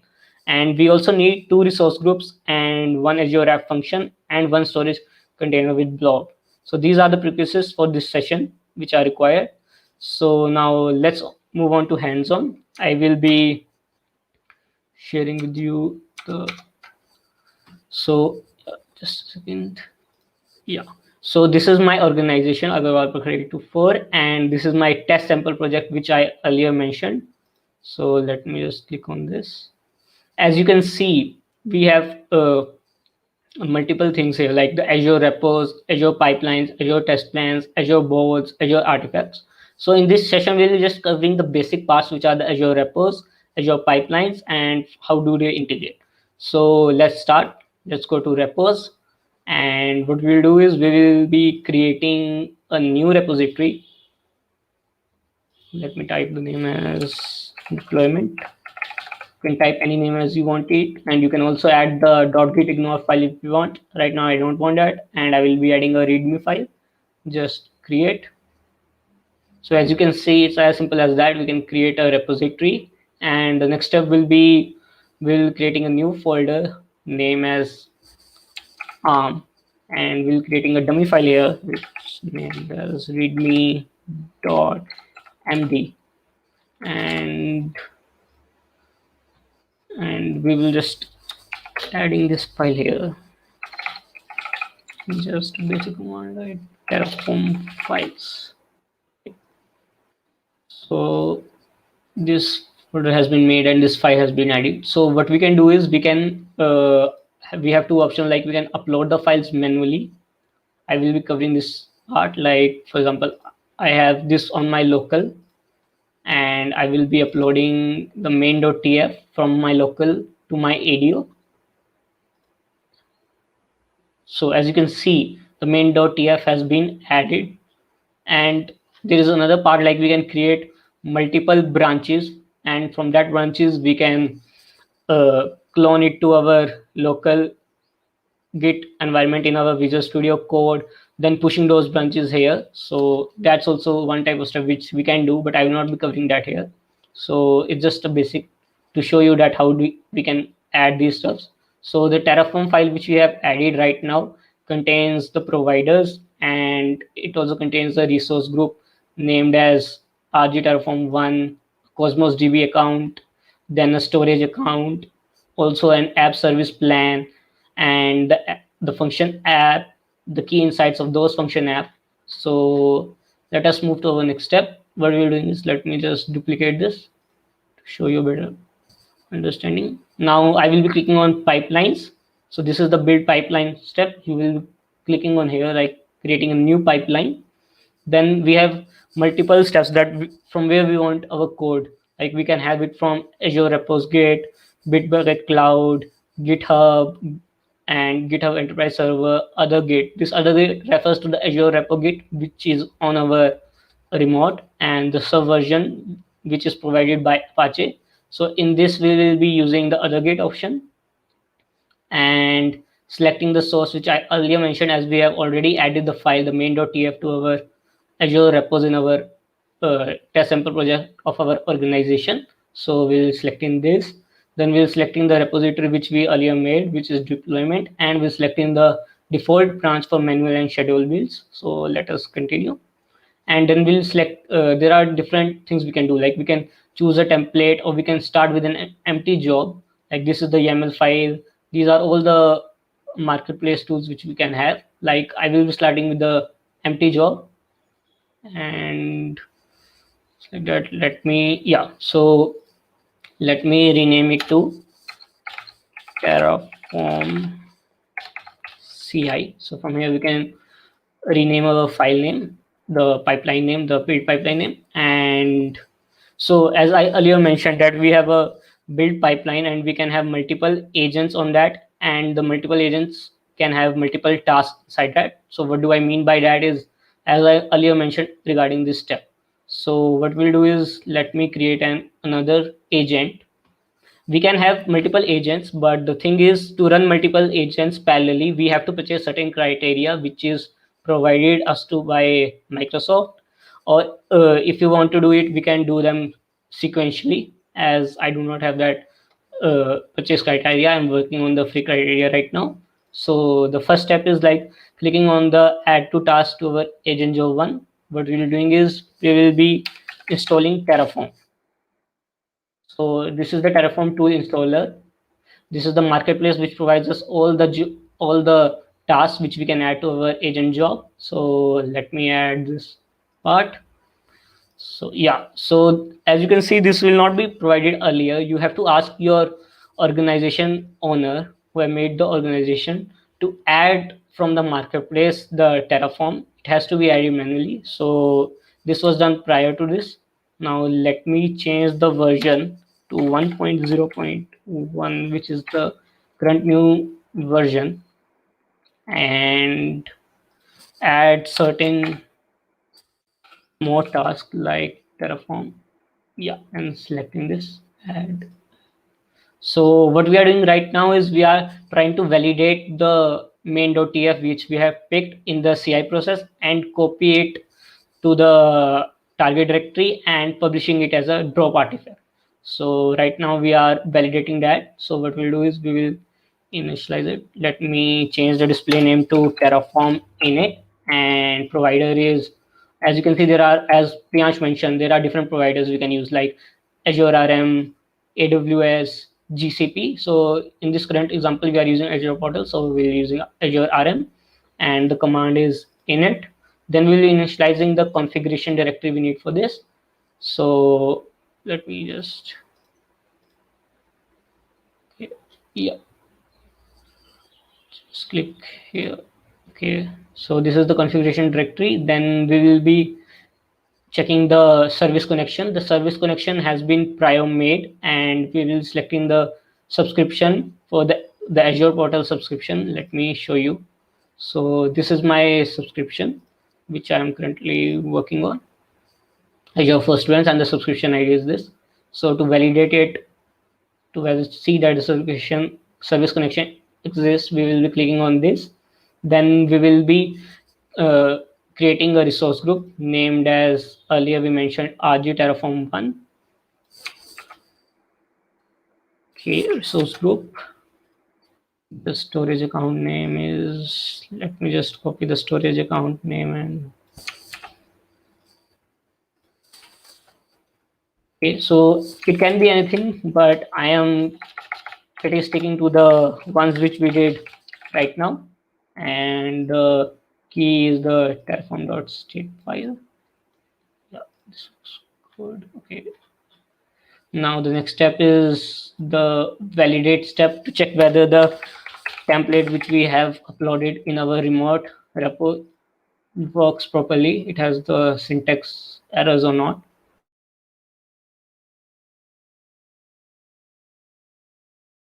So let me just stick time. Yeah. Okay. Yeah. So yeah, so this was our first agent job, which has these three tasks as we mentioned, and our next agent job, let me change its name to agent job 2, and selecting the dependencies, which is agent job 1, and then selecting the task. We will be copying the files from our Azure repos to our build.artifact staging directory. Let me just show you.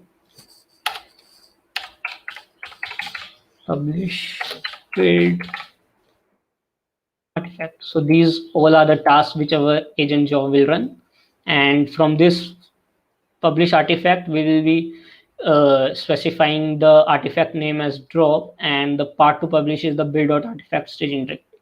So we will be copying this target path and specifying it here, and we will also specifying the contents which we want from the source folder, like our the ARM folder has main.tf and readme.md. So we can specify which files we want. So I don't want the md file. So let me just specify only the .tf file.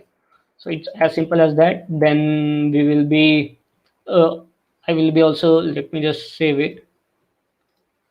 And yeah, so yeah, so the agent pool, as you can see, the Azure pipelines, this is the Microsoft hosted agents, the Azure pipelines, and from those agents we have those specific agent specifications which we can select, like according to our need. If we want Mac OS, we want Ubuntu, different versions, or if we want Windows or VS. So it's up to us to decide that which specification you want. Right now I'm working on VS 2017 and Windows 2016. Now let me just queue this and run this. So as we can see, our agent jobs have been queued. Now let me click on.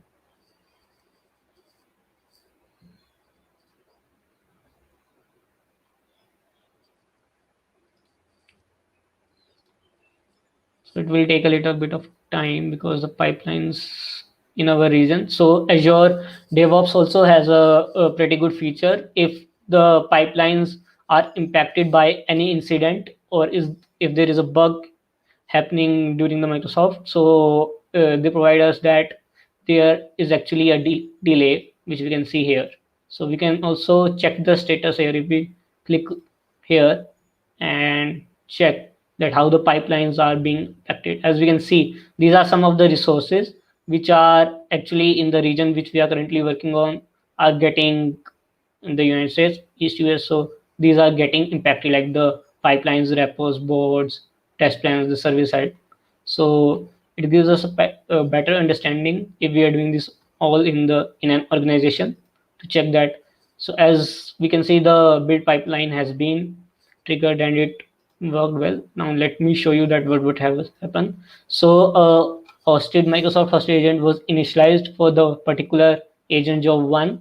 Then what it did was it check out the deployment files from Azure repos. As you can see, the remote Azure repos which we uploaded, and then we installed a Terraform and we initialized the Terraform on that configuration directory.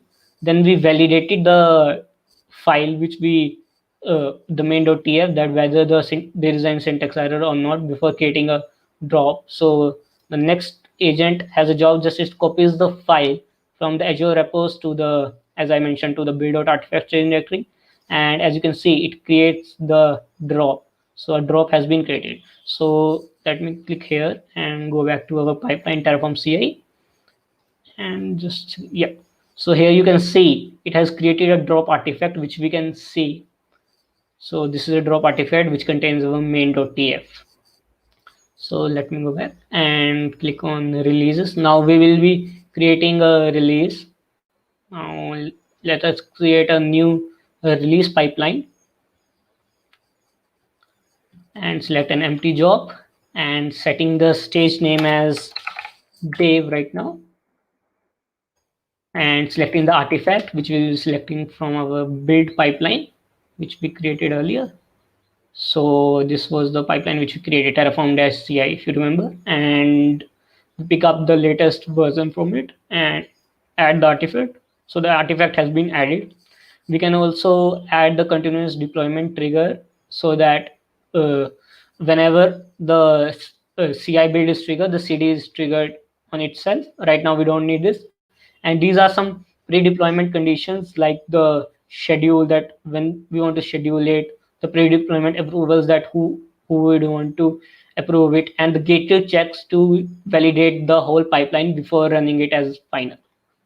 So we don't need these right now. Let us just create the task which we need for our simple working.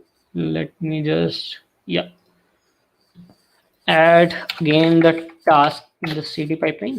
Install Terraform version. Let's change it to the latest version. It is required that we use the latest. And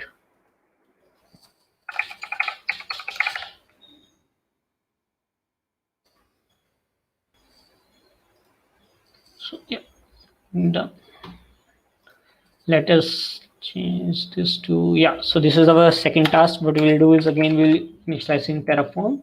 This time the configuration directory is the directory which the drop artifact directory, and as you can see, we'll be specifying this, the directory drop directory, and we'll be specifying the Azure subscription, the Azure for students. Let us create the resource group. Again, RG Terraform -1, and let me the storage count name.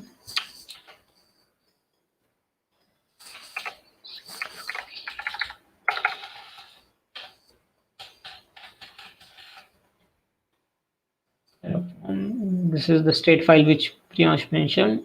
So let us just write the key to that Terraform state file. So this looks good. let us go to our next step. The next step will be the plan step. We will be planning from plan, setting this, changing the configuration directory to our specifying the drop artifact. Yeah, and then specifying the Azure subscription service connection which you are using. And let me go here and provide the Azure. This is apply.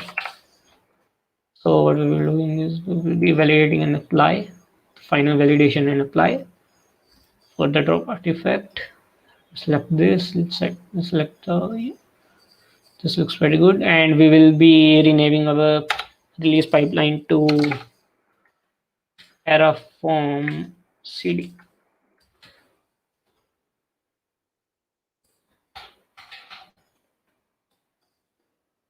This looks pretty good. This looks good.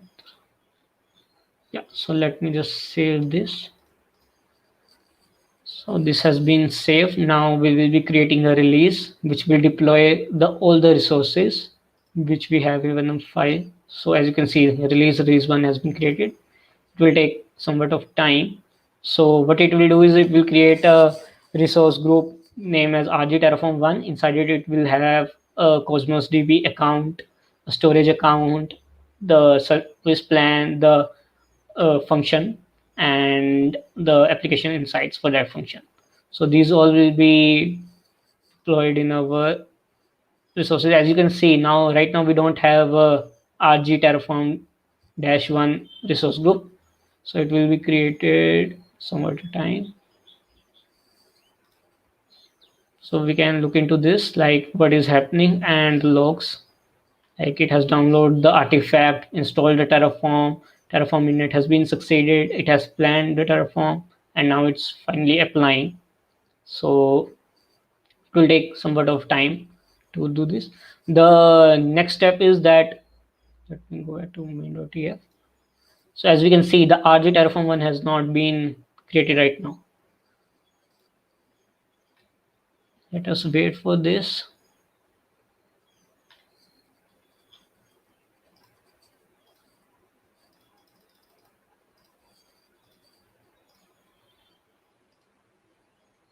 So as you can see, now it is starting. Like we have created the resource group named as RG Terraform 1 from our ADO, and it has been deployed from the CD pipeline, and it is creating the resources. Right now it's not showing the resources, but when we click on refresh, yeah, as you can see, Cosmos DB has been made, the test service plan has been made, the application insights guide that test service plan has been deployed, these resources.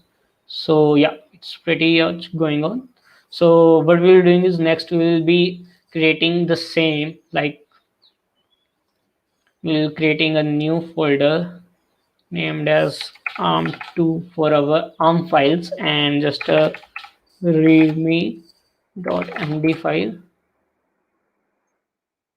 just files, make it.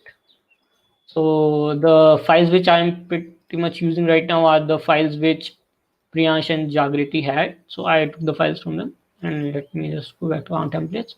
So in the ARM templates, what we will do is we will be using the parameters file, the Ubuntu VM. We're creating a virtual machine Ubuntu and a deployment file. Let me just commit them. As you can see, these two files are being added to our from our local machine to Azure repos, and this is the parameter file. Our next task is to create a pipeline, creating a new pipeline. For the same steps will be followed for the, as we did earlier in the case of Terraform, for the ARM part. Selecting the empty job, then selecting the agent job one. Here what we'll do is we'll selecting a task name as ARM template deployment, and we will be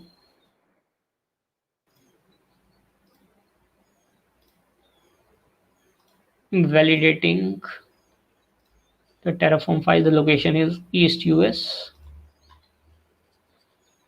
and here we will mentioning the template of that, like the deploy.json file and the template parameters file will also be mentioned. So selecting these and mentioning these.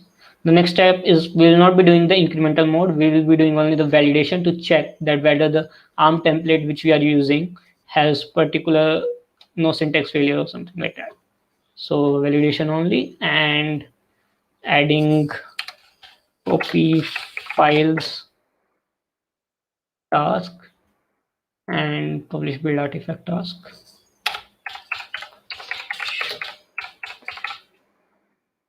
So these tasks are added to our agent job again, and we'll specifying the staging directory, which is the target folder, specifying the path, and specifying the source folder, which contains our both files, and just changing the pipeline name to as CI. Saving and queuing it. So in the meantime, it is running, the agent job is running. Let us go back to the RG Terraform and see that whether the, yeah, so as you can see, it has deployed all the resources, and we can check them by going to pipeline releases, and as you can see, release 1 has been succeeded. So it has finalized job, it has applied the Terraform in all the steps. So this is done so that we don't manually do all the tasks. Like you can have multiple Terraform files and multiple ARM templates. The basic idea is using CI/CD. We don't have to do all these tasks manually. It can be just be a automated process. So let me show you regarding that also, like how do we take the trigger part from repos. So consider like we have added the Terraform, then we'll doing enable CI. So what it does is whenever a file is being added to the branch of the pipeline for which the pipeline has been paid, it will trigger the build pipeline, and as I mentioned earlier, the release will be triggered automatically if we do the deployment trigger part. So right now we don't need these steps. Let's go back and check. Yeah, as you can see, the ARM CI has worked pretty best, and it has validated that the template is successfully validated, and it has copied the files from the ARM2 folder to our drop location. So we have multiple pipelines like the ARM CI and Terraform CI. The Terraform CI consists the Terraform folder part, and the ARM CI consists the ARM folder part. So we can have the same ARM CD structure as I mentioned earlier, like for the Terraform CD. Now let us move to the post build, which I mentioned earlier, as I explained in our presentation. Let me go back to that slide. So this is the post build structure which we require, so that whenever we create a pipeline and it gets triggered from outside the organization. So the steps we need to do is, let's move on to the hands-on. Just remove this. Just a second. Go back to the pipelines. Yeah. And let us create a new pipeline named as, selecting other gate, your repos gate, selecting anything, selecting empty job, and in that agent job, right now just create a bash shell kind of task in which we will be doing inline work, and what we will do is we will be echoing in the value that variable name. So let us just rename the pipeline to lob CI.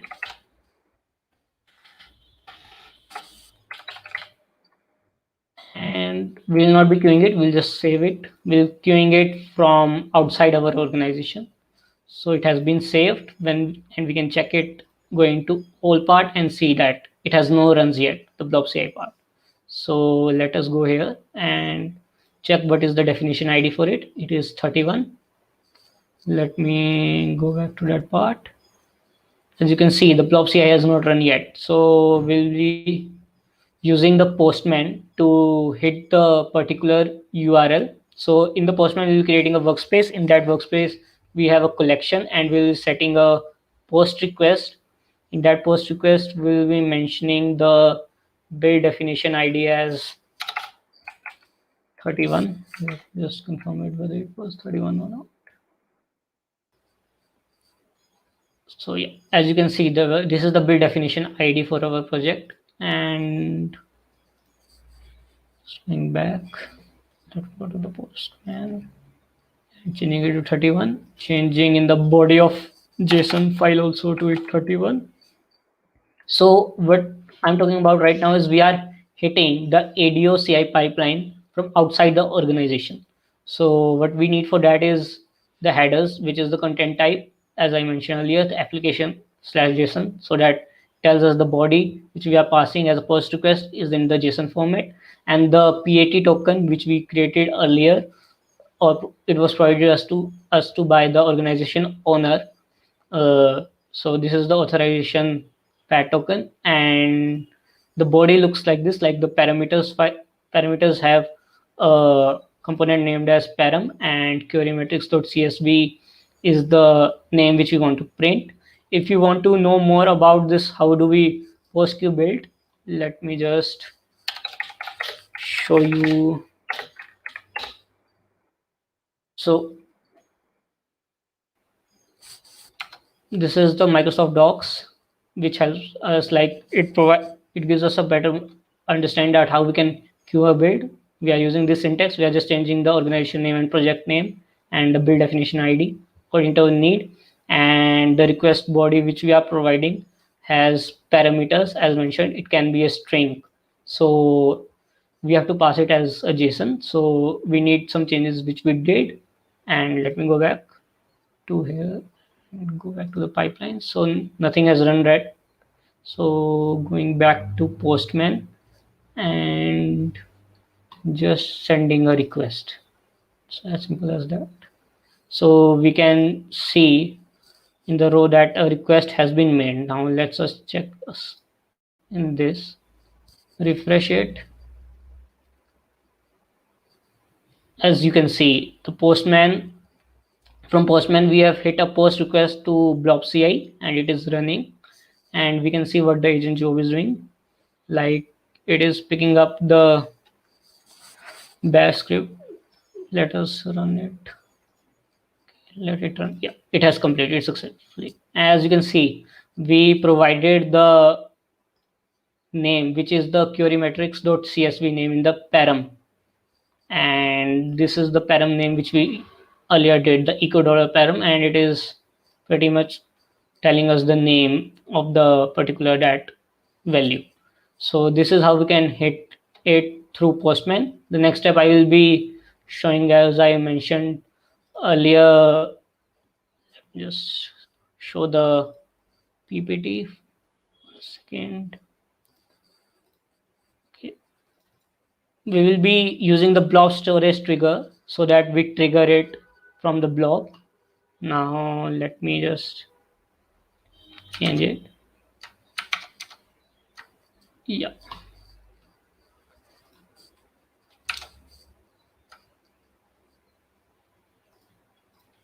So just a second. Yeah. So now the walkthrough will be like we will be creating on the Visual Studio Code a blob trigger. So this Visual Studio Code is connected to the Azure portal, and as you can see, this is the Azure portal and it has been already connected. So what we're doing is we're creating a blob trigger on the VS Code, and we'll be specifying the portal part. Let me just show you. So what we need for this was we needed a resource group which contained a storage account name. This is a storage account, and it has a, let me open the storage explorer view, and it has a container and which it has the blob2.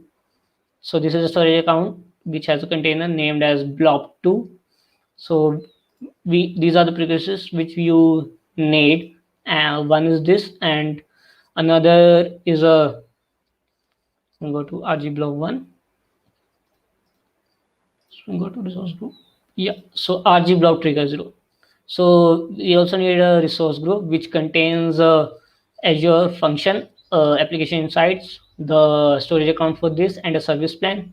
We need this one to create is because we need the runtime stack as Python. Let me show you what do I mean by that. Like, let me create a resource group. Click on create rg blob1. Clicking on review plus create. Clicking on create. Will take a bit of time. Yeah, so this has been created resource group.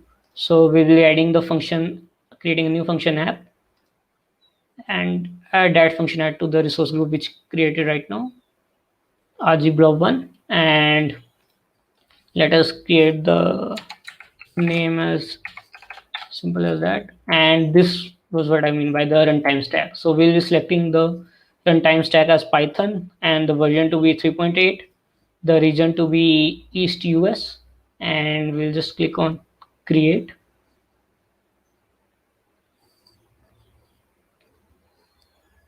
So it's validating that the particular function app can be created or not. Let us create it.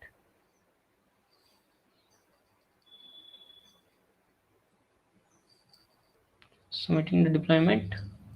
So let us go back to our resource group which we created right now, the rg blob1, and it's pretty much deploying right now. So let me go back to the Visual Studio Code. What we're doing here is we will be clicking on file, and let us click on open folder. So this is a folder which I created recently. So we'll be creating a function and Azure Blob Storage Trigger. So let us create the name as Blob Storage Trigger 2, creating the new local app settings as this, then selecting the subscription for which we want, like Azure for Students is the one which I used, and then selecting the storage account for which we want to connect to the blob. So this was, as I mentioned in the resource group RG test, we will be here, and this is particularly a important step, as here you have to mention the path which I showed to you earlier. So this was the part, storage account name 123, and it had a contain blob2 name contain. So what we'll do is we will be providing the name of the container as blob2, and this is the, this represents the files which you want to do. Like right now it takes all kinds of files. Whenever a blob is updated, it will trigger the queue build, but you can specify as according to your need, like .tf or something like that. So right now it will take any kind of file like a ppt or something, all the files. So let me just create for that blob storage trigger. So this is the boilerplate code which we will be getting from Azure, from VS Studio Code for the Azure Blob Storage Trigger part. The init.py contains the required information, like whenever we add something to our blob, the blob name gets in the function app which I will be showing to you, and it also has a functions.json file which tells us that the script file is the init.py file which we saw earlier, this file, and it also tells us about the bindings, the input and output bindings. For this we need the input bindings. The input bindings are the name, like the my blob is the name, the type is the blob trigger, and direction is in, then the path is blob2 which we mentioned earlier, and the connection to that storage account which is the, so it has connected to that particular storage account. So our next step is, let us go back to our Azure portal and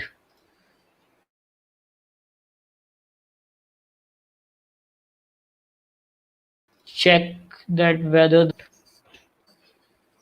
so as you can see, this has been created, the function Azure app 2 which we created right now, our next step is to click on the functions and click on add. We cannot have other environments. We have to develop the code from VS Code or any editor and then push it to the function app. For PowerShell, we can do that in the portal itself, but we are here using Python, so we need to use the Visual Studio Code for deploying the code. So as you can see, these are the steps mentioned at how do you create in the Visual Studio Code and how do you deploy it. So as you can see right now, we don't have any kind of trigger. So what we do is go to Visual Studio Code and let me show you. Just a second. So I have two triggers right now, the block trigger 1 and the block trigger 2. The block trigger 2 contains the which we create right now. It has just a boilerplate code.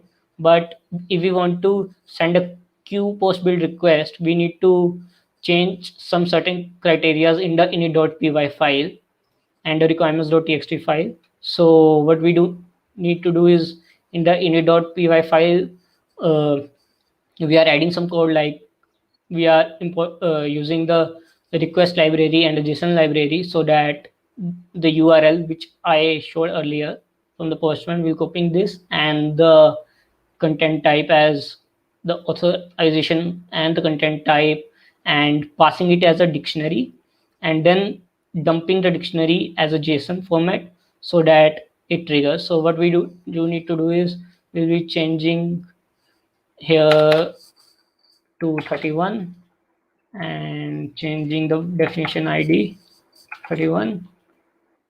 This pretty much looks good. So let me show you. Let me just save it. And this is the file.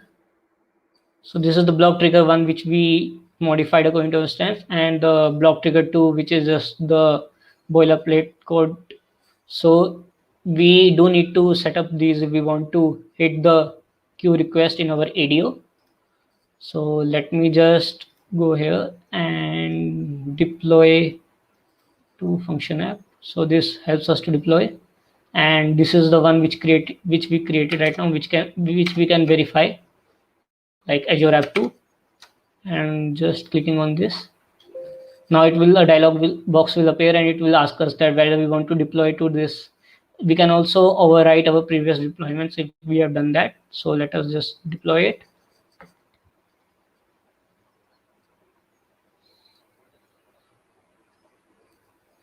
So let me show you the output window. What it is doing is it is starting deployment, creating the zip package for all the files. Like this is the block trigger files, like the init file, the function.json, and it is validating all that stuff. And after validating, it will be deploying these as a zip to the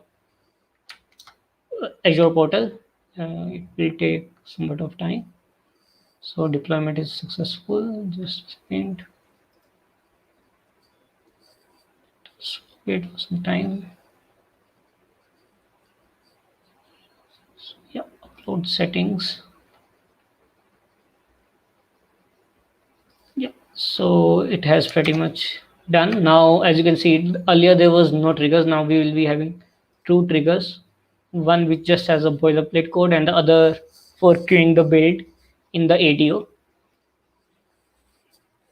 So as you can see, so this is the block trigger 1 and the block trigger 2. The block trigger 1, let me show you.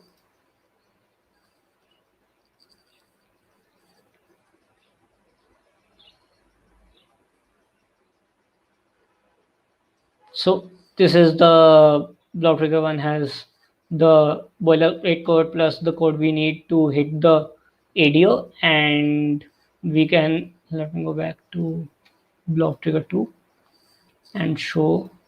So this trigger just has the boilerplate code, which is not particularly used. So let us just go back. And so whenever we update a file to the blob, like let me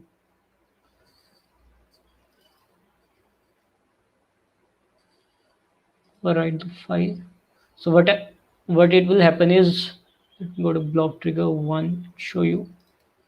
Whenever we add a new file to the blob, the file is updated. In this case, it has been override. It has been updated again.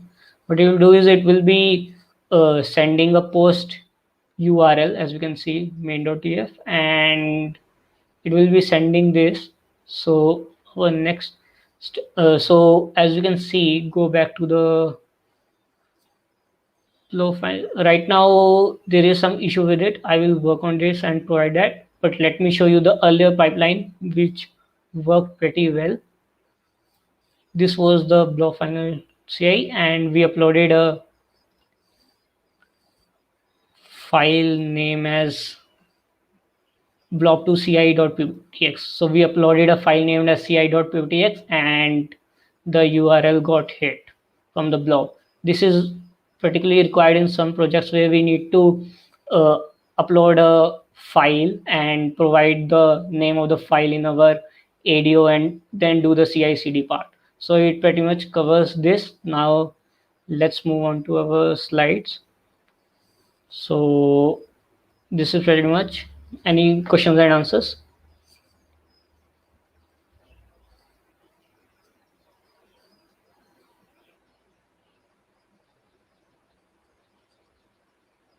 Hey Sajal, I don't see any Hi. queries. Yeah, I don't see Okay. any queries. I think we are good to go. Okay. Thank you, everyone. Oh, you're done? I thought that you when you told No. back to slides, Okay. I thought that you're doing something else. Oh, okay. No, I that was the I last step. understood. Oh, okay, Yeah. okay, cool then. Hmm. So I think we are pretty much done, and I really appreciate. Let's bring in Priyansh too, so that Yeah. we can speak for 5 minutes or 10 minutes, like a Yeah. discussion Sure. point, and so that we can bring in extra points, whatever we have. So Okay. then I'll take over and do my session. Okay, so Priyansh.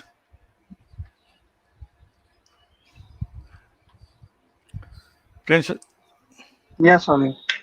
hey, thanks for joining.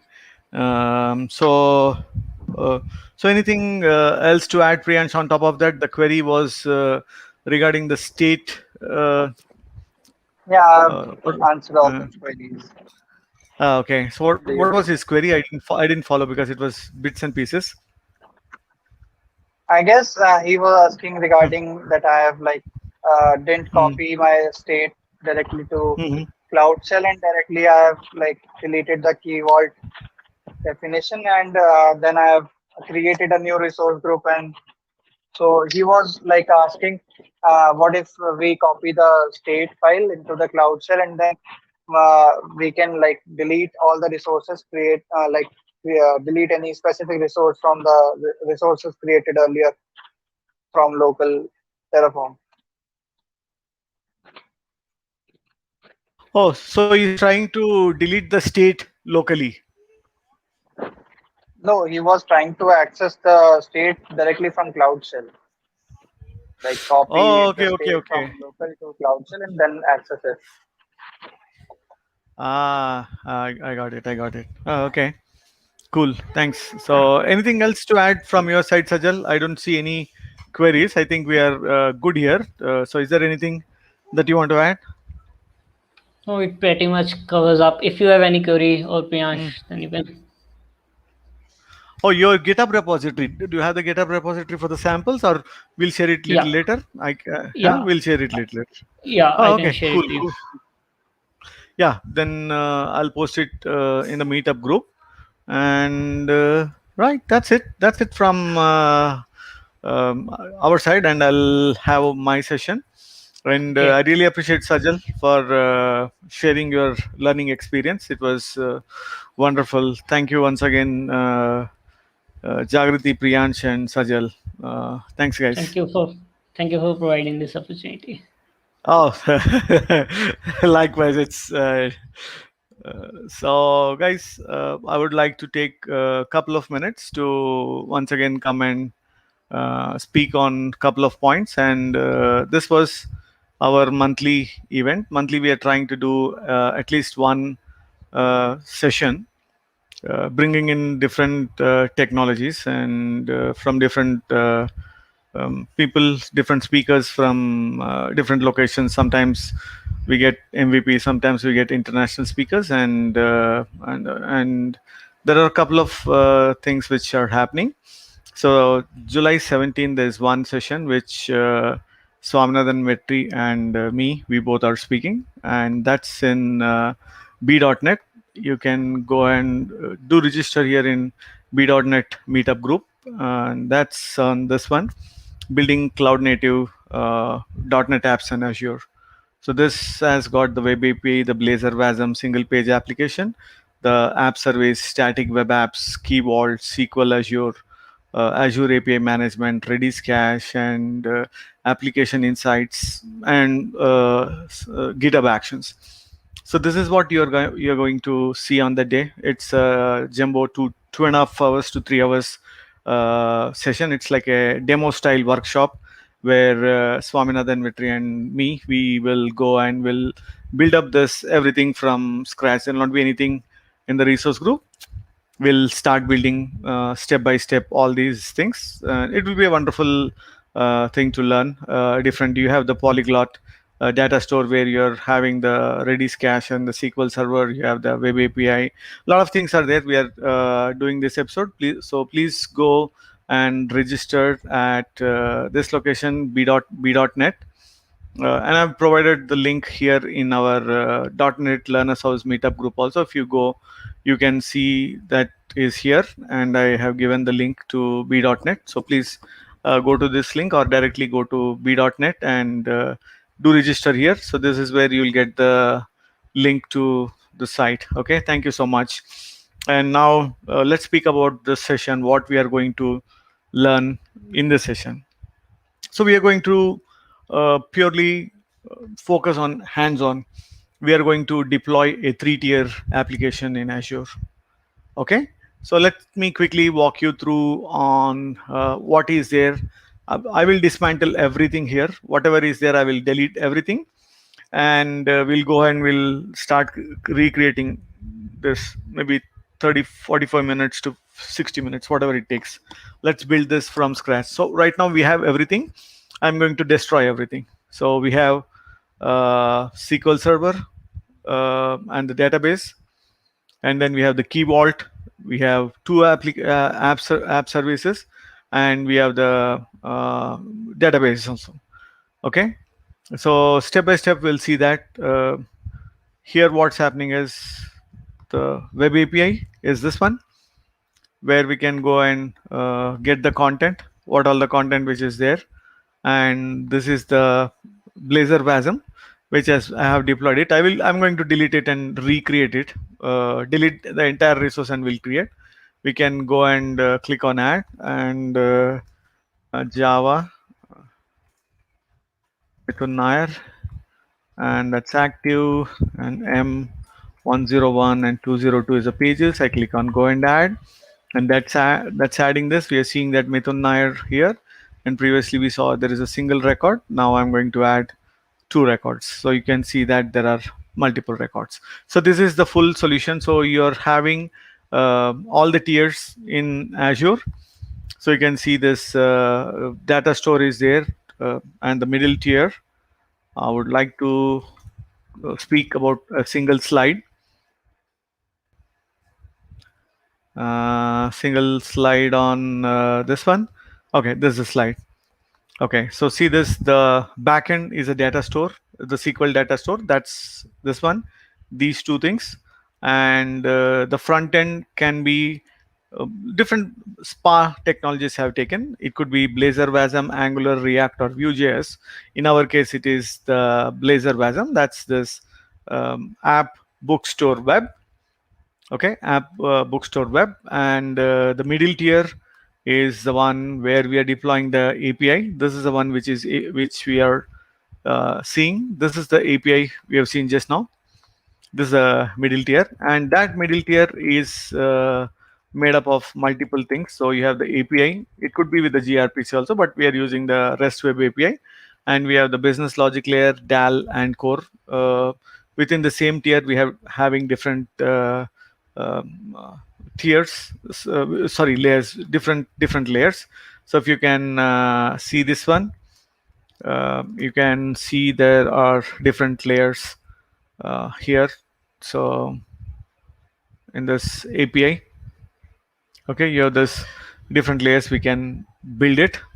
Okay, this is the uh, this is a model which I created in rest of the demos which I showcased for the REST API with EF core and the gRPC with EF core. But this is I'm using the Dapper Dapper Micro ORM. Okay, so without any further delay, let's go ahead and start building it. I will undo the changes so that you know that what all the changes which we are doing it. So I keep other things as it is, and let's start dismantling. First, let me go and delete whatever we have there. So let me go, and I'm selecting everything, and I'm clicking on delete, and I said yes. Okay, so right now when I go ahead and delete, I think everything will go vanish. Okay, while it is deleting, let's speak through few practices, best practices. So Microsoft has provided a very good documentation on how to name. This is the best naming convention. I really love this page, and I try to follow as much as possible. It makes more sense to understand when someone is looking at your resource group. They know that what each of these represents. RG for resource group, SQL for SQL Server, SQL DB for SQL database, plan for a app service plan, app for app service, so KB for key vault. So let's spend a couple minutes here. See this API management and managed identity for everything. I mean, for networking, Azure Bastion, CDN profile, for everything they have provided a decent amount of information where we can follow. If we follow, no, it will be very easy for the entire team to speak the same language. If I use func hyphen for the Azure functions, and some other guy use some other naming convention, and we two people are creating two different Azure functions. Once we create, then we don't know what should we call. When I'm calling func and something, he don't understand. When he calls his resource, I don't understand, because we are following two different naming convention, so it might create problem. Just to be on a safer side, use this for everything like a Cosmos DB, Azure Cache, and SQL Azure database, Azure Snipes, and a lot of things. MySQL, Postgres, uh, storage accounts, everything they have provided. Okay, so best thing, I mean, no my resource group, my database, my website. No, never ever use those naming convention. Please use the naming convention which is suggested by Microsoft. I really love this page, and thanks for the people who are behind this to give this naming convention. Thanks to everyone. So let me come back and let's start building one by one. So first thing what we will do is we'll build the data tier. So how we will look into that step by step, we'll build tier by tier. So first we'll go and first let's start building this backend tier first. So for that backend tier, I'll give you the repository. You guys can go in here, Vichy Pylor. This is my repository where you will have everything.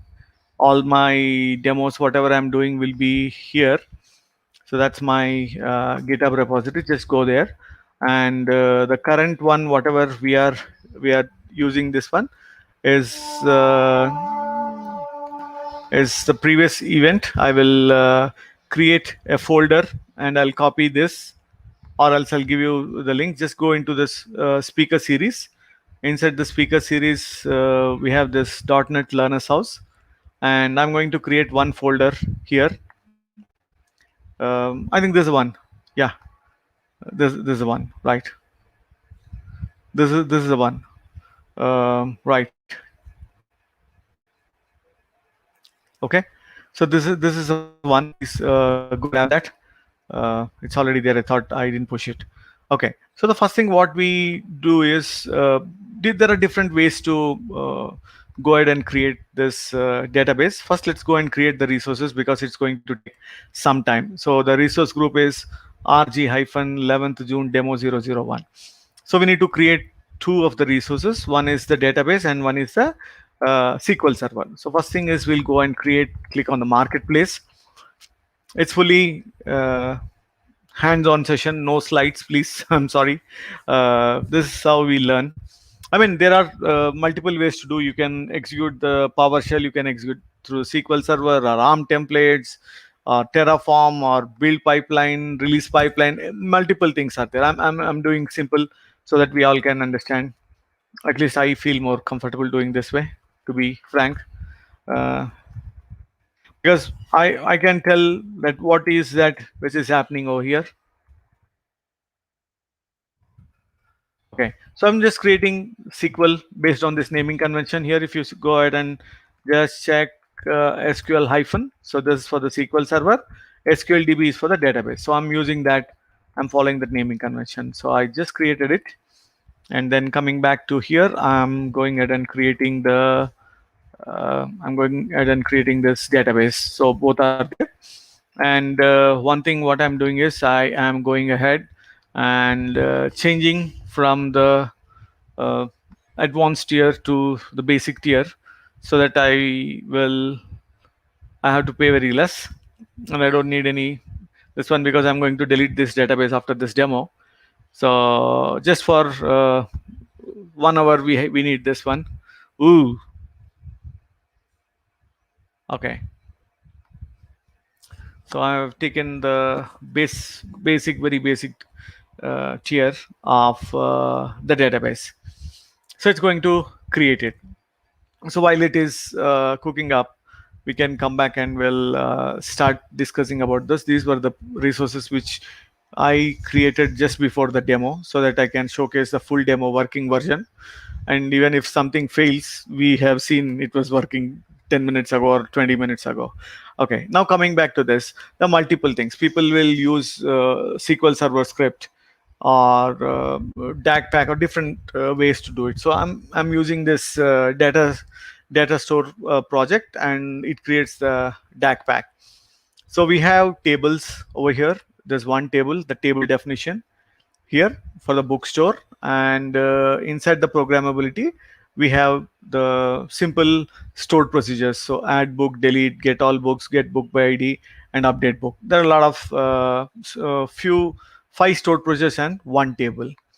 Okay, so once we will go and deploy that here in Azure. So what we can do is this is the SQL project dot SQL. That's the kind of project it is. We can go and look into that.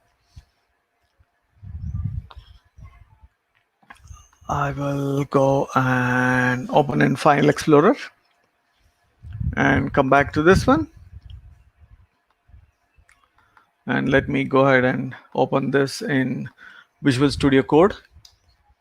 And you guys can go and check this.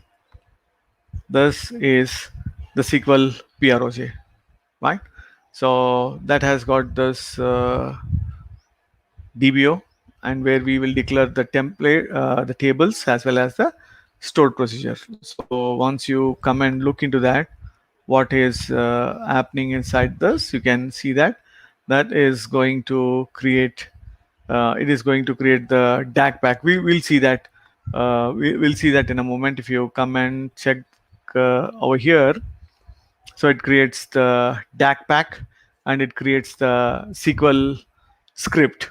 Okay, it creates the SQL script. It says, it's mentioned that what should be the database name, and it does a lot of things. I mean, we just created few files, but rest of the thing will be taken care by the project itself, like how to add and all those things. Let's see that how we will be doing that. Okay, I'll minimize this for the time being. Let's come and check that if the resource is ready, or is it going to take some more time. Okay, so it's already creating. So in the meanwhile we are here, while it is there, let's create this Azure Key Vault also, and then we'll come back and do this one. While we are here, let's let me Key Vault, let's create all the resources whatever is needed, and so that whatever the time it takes to create those resources, we can come and start fixing everything one by one. I'm using this name KB Key Vault. Oh, already there, someone took it. I think we deleted it.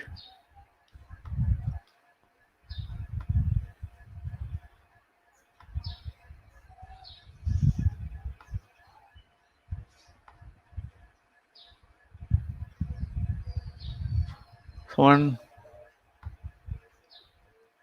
let's see that Key Vault. Okay, we'll use this Key Vault again. I'll try giving the same name. Ooh, okay, let's use V1. Okay, V1 is there, KV bookstore V1, and I will delete this. Here are a couple of important points. Enable purge protection. So as you know, this there is some feature known as soft delete here. The soft delete is what it will happen is, suppose if you delete something, it doesn't go ahead and delete, it keeps it in a window, so that within that window period, like a retention days, so whatever the retention days, 7 to 90, so within that 7 to 90 days you can anytime come and restore those things. Okay, and sometimes what happens is, let's assume it is 90 days is the soft delete, as you've seen here, 7 to 90 days you have configured for 90 days, and someone deleted in the morning, and evening they come back and they remove it from that location where from where we can restore it back. So what this purge protection will do is enable purge protection. If you enable the purge protection, it will enforce a mandatory retention period for deleted vault and vault objects. That means if someone has defined the while creating the retention days as 90, and one of your colleague has deleted a vault object or entire vault itself, still it will go and stay there for 90 days. He can't go, no one can go and delete it from that location also. So that's the one. So whenever you're creating, ensure that you're doing a purge protection also, so that any one of your team member, knowingly or unknowingly, if they delete it and from again after doing the soft delete, it will be under the retention period. Even under the retention period, they go and try to wipe it off. So the purge protection will enforce that they can't do it, right? So let's go ahead and create this resources, and again quickly we'll create rest of the resources. It's running the validation, and here is where you can go ahead and download the template whatever we are doing it. I just do that one. So we have created the bookstore, we did that, and I will go ahead and create one for web, because I want to take separate plans, because I'm going to take a very basic plan. Okay, let's go and see what is they are suggesting for application insights. Application insights is API. So let's create, because let's route everything in one location. Let me call as bookstore. So let's go ahead and create one application insight. So the key vault is being cooked up. It's being prepared. So while it is happening, let's go and try to create application insights. We have application insights, because I just want to use this application insight for both the tiers, the front end and the middle tier. So I have this, it's there. So let me create in East US, because I'm pushing all this the workspace based, and that's the default workspace. I am fine with that. And always use tags, folks, please. That's a good practice. We have to always use the tags, so that for any reason someone wants to reach you out because of some support, or who is using these resources for maintenance, or for whatever the reason, good thing is to use that. Okay, so we have created the SQL Server database Key Vault application insight. let's go ahead and create the web API and web app. So first, let's create the web API. All the tiers will go step by step. So I'm starting with the web API bookstore. Okay, let's come, and I go here, and I'm saying that I want to create a new app, and that app name is this one. App. This is for the bookstore API. I am using .NET 5, and it should be in East US. Okay, and this is the one which I am going and creating the plan, so that I know what's the plan, and I don't want to use the standard. But this is a very good place where you can decide what do you get if you are using any of those plans. If you see that if you use S1, so you can do the custom domain SSL, and you can auto scale up to 10 instances, and you got 5 staging slots and daily backup up to 10 times, and you have a traffic manager. If you bump this to premium, you have 20 staging slots and 20 auto scale and 50 times backup. So you're going to pay that. So you're going to pay 10,000. Here you're going to pay 5,000. And there are something, if you're doing some experimentation, you can come and use this shared. So what is there? We'll get 1 GB data space as well as the memory. Okay. And throughout the day, we'll get only 60 minutes a day compute free. And after that, we are not going to get anything. And if you want to start something low, you can start with shared, where you're going to get 1 GB and 240 minutes a day, and we have to pay almost 700 rupees. And one good facility is in shared, you can have the custom domain. And if I go to this one, basic, you have a scaling, but it's a manual scale. But the automated scale starts from S1 plan. Here you can do an auto scale, but when you come to the basic, you can do the manual scale. Okay, I'm going to take this one because anyway, I'm going to delete this in next 30 minutes after the demo.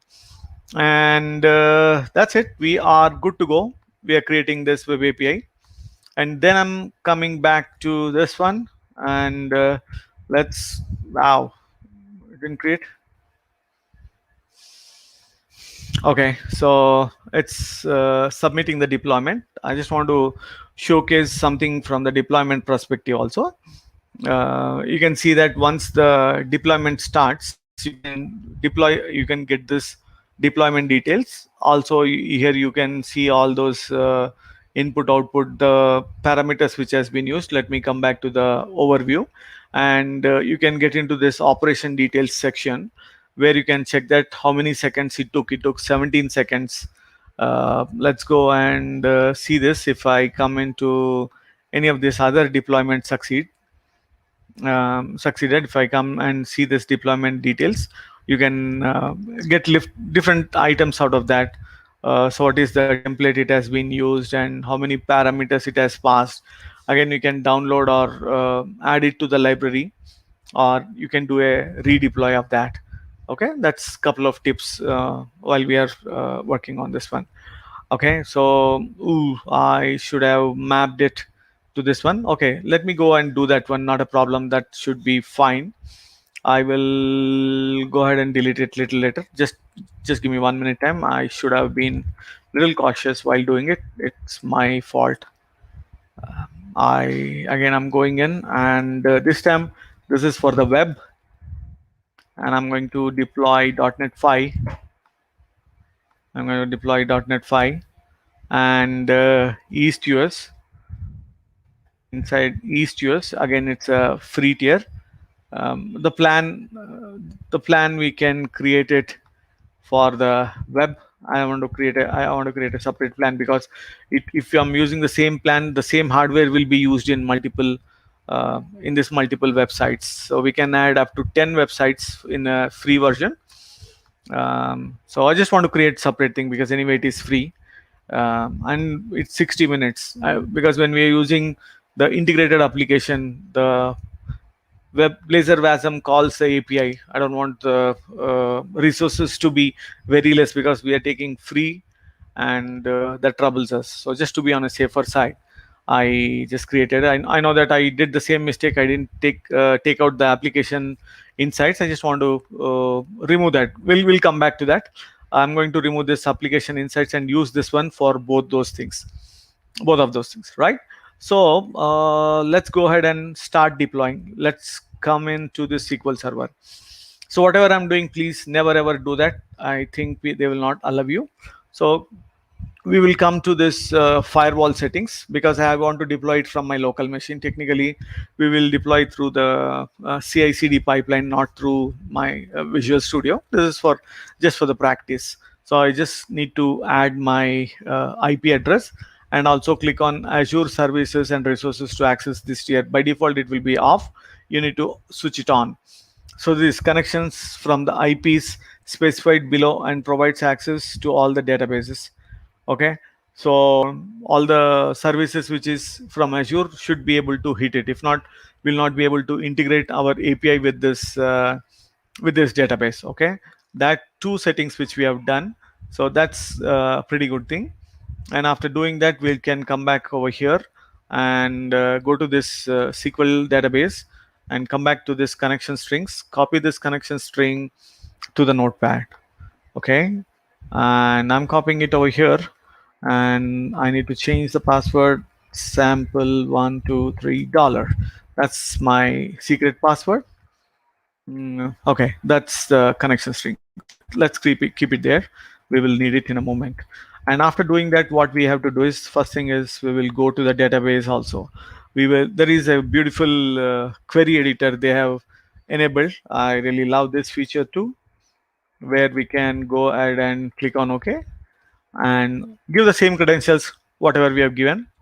And at this point of time, there are no stored procedures, no table, because we didn't do the deployment. There's only firewall, but we didn't do the deployment. Let's start deployment to this one. Okay, so right mouse click on that SQL project and click on properties, and inside this project settings, the target platform is Microsoft Azure SQL Database. First select that. Okay, and the next thing is click on debug, and here is where the target connection string. So it should know that where you want to push it. So I want to push it to this database, which the SQL Server which we have created just now. I'm saying that I go and drop it to this one, the demo user, and sample123 $. That's the password. And the database name is the SQL DB bookstore. That's the database name. So let's do the connection real quick. Let's test the connection. It says the connection is succeeded. So I just click on OK. So once I click on OK, this is a startup project, and I can click on start. So once I click on the start, what happens is this will start creating the DAC pack. You can see that here. So it has created the SQL DLL, the model XML, and the DAC pack. So also it will create the SQL file. We can go and keep a watch on that. Let me grab this path and go into this one. You can see that it has created this, and also it will create the SQL DLL, DAC pack, and the SQL file. Okay, it will take some time to deploy that. Let it deploy. So once again, we'll come back over here. Let's do a refresh, and we are not seeing any tables, and we are not seeing any stored procedure. That is good, pretty good. So let me come back over here, so that we'll create different tabs for different things while that's being deployed. So what I will do is I will want to go ahead and delete these two application insights, because I want to route all the application insights to one centralized location. So I'm sorry, let me have a glass of water.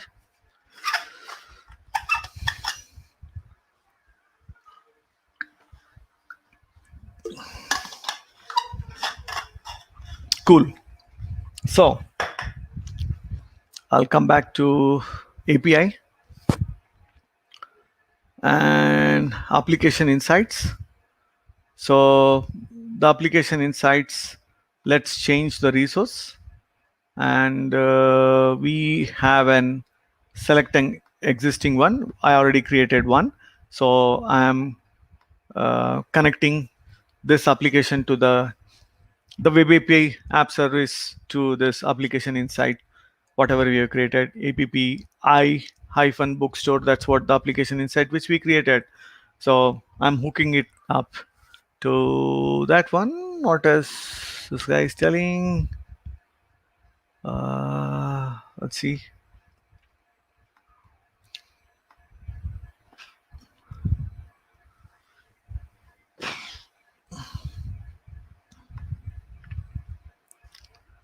So let me come back over here real quick, and I will disable this and turn application insights. That's enabled. Let's go and select an existing, and I click on apply this. Am I missing something?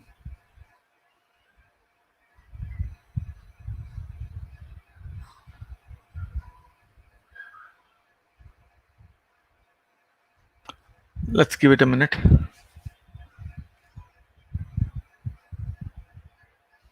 Okay, looks like it is applying. If not, by this time it would have thrown an error. Okay, changes has been applied, so we can come and verify this. Go back here and click on application insights, and that has been applied to API bookstore. Okay, that's good. So now again come back to this web and go back to this application insights, and see that's being still hooked up to the previous one. So we can come back here and say that use this existing one instead of that we have already deleted the application insights which it specifically created, so we have deleted. So that's good thing we did it. And the next thing is the deployment is still going on. We can come and see that little later. And now that we can come and check that both these things are pointing to the same application insights, right? So that's pretty good. So I'll come back over here and keep different different tabs. So one for this, one for the key vault, one for the web API, and one for the web app, and one for application insights. So I have very clear tabs. One is for the SQL Server database, and one is for the key vault, one is for the API, one is for the app, and one is for the application insight. So inside this we can come to the transaction search. At this point of time we don't have anything, so we can just click on it, and we will not be seeing anything here because we didn't do anything. Okay, so I will leave this as it is. We'll come back and we'll look at it. So this step we will verify first. So I'm going to the database, come in here. Did we finish? Okay, it has created this SQL file. So SQL file means something is happening over there. So you can see that the SQL file has been created. That means it is going and applying. See this, it is creating the table as well as it is creating the stored procedure, and update completed. So now we can come back to this and go back to the query editor, and let me log in over here. Log in over here and see that the table exists as well as the stored procedure exists.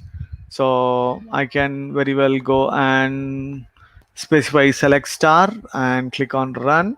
There are no rows. That's expected. Okay, so we have solved the first puzzle in our entire equation. Now the next puzzle is this key vault.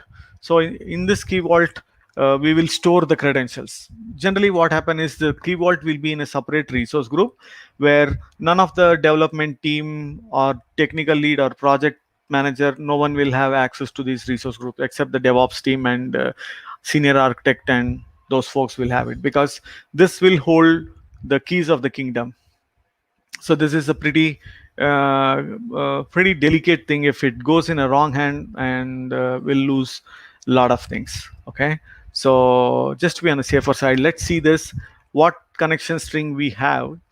we have the SQL Server connection string. So I'll take this name and come back and click on this. We are creating a secret. I'm going to click on this. And what is the value? Secret value is just now we have used this one. So this is the secret value. I'm copying the secret value and going ahead and enter the secret value over here and click on create. Okay, so once that is done, it creates. We can click on that, and this is the current version. So we can have multiple versions. Suppose if you have refreshed the connection string and there are 10 applications who are hitting this database, 10 different web APIs, and what if you change the connection string, all those 10 web APIs needs to go and update their connection strings. If you use the key vault, what happens is the connection string is in one location. All the 10 web APIs are reading the connection string from the key vault. So this is the minimal change. So those 10, whenever we change the database, only between the database administrator and the DevOps team or the senior architect who are maintaining this key vault, only they will need to come and update. Rest of the teams, they don't need to worry about it, isn't it? Because everyone are reading it from the centralized location. So we can come here, and this is the identifier. We need to copy this identifier. We will be using that in a moment. So I'm copying that identifier over here. Okay, let's keep that. And here you have this show value. You can come and you can check this one. Generally, no one will allow you to enter into this resource group where the key vault is there. Okay, that's the second piece of the puzzle. We solved it. Now the next piece is, so we solved this side and we are coming to this side. Okay, this is the simple web API which I have used. It is using the Dapper, right? I use this Dapper for this one, and that's it. There's nothing much. There's one controller with a couple of methods. See this one controller. I have this post add, get all, get by ID, just 3 methods, right? So nothing fancy, and I am going and publishing it. Just click on publish, and there are, I will create a new one, Azure App Service, and where's the resource group? Now,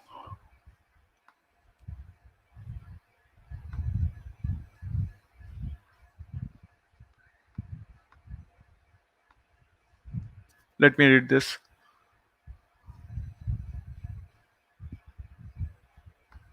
Let me come back to the connection.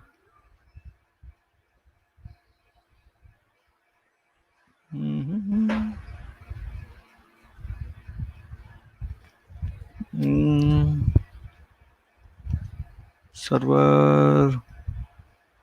No, it's not this. I need to create a new one.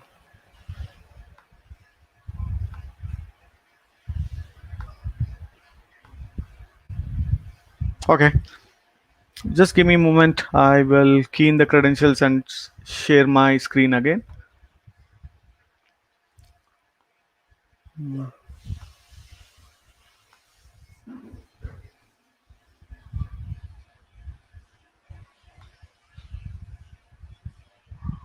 So I'm keying in the credentials because it's going to take some time. I will share my screen again in a minute. I'm keying in the password. I select this and I need to sign in. Let me go back, cancel. I'll delete the existing one and add a publish profile. Azure App Service. Let me select that. Okay, so that's, I'm back. It is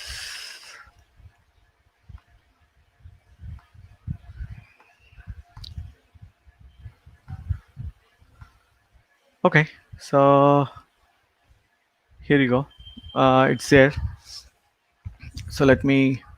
That's an API we are deploying. I've selected this API. Click on next.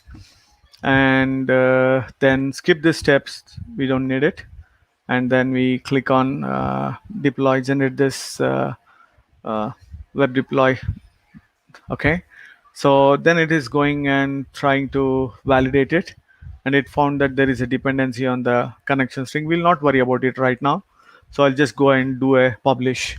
Okay, initially it will not work, but we will come and fix it in a moment. Okay, let's give it some time. So in the meanwhile, we'll come and create some connection strings. Okay, so now that we have stored this connection string inside the key vault, so no one will know that what is this connection string, and we went and brought the key vault reference. So we are not giving the username password anywhere. All we are doing is we are going and bringing in the key vault reference. So we copied that reference and we pasted that reference over here. So there are multiple ways to do. You can exclude this if you don't want to use a specific version. I want to use that specific version, so that's what I do it. And the next thing is, how do you refer that? So use this key vault. So this is one of the thing which I want to provide it. It's pretty good thing.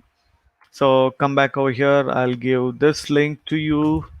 And the next thing what I want to provide is this recommended naming conventions, which we have to follow. That I will give it to you, people. It will help. Okay, so the next thing is we understand that we need to copy that and paste it over here in this place. Okay, so once you paste it, just copy this. So copy this and come back to the key vault. Key vault is this guy. We already have it. Now come back to this API. Go to this configuration, and inside this configuration, we need to create the SQL Server connection string. So that's what we are going to create it. So that too, not in an application settings section, it should be in the new section here. Okay, SQL Server connection, and that you need to paste the keyword reference. So at the rate Microsoft keyword, the secret URI, that's what we have given it here. And this is SQL Azure, and I click on OK and just save this. So once you save, what will happen is, right now we have given our SQL DB connection string to the key vault. So the only guy who knows what is the connection string for the database is this key vault, and that key vault we are referring inside our web API inside this. So here, if you see that, what happened? It should be green. Something wrong there.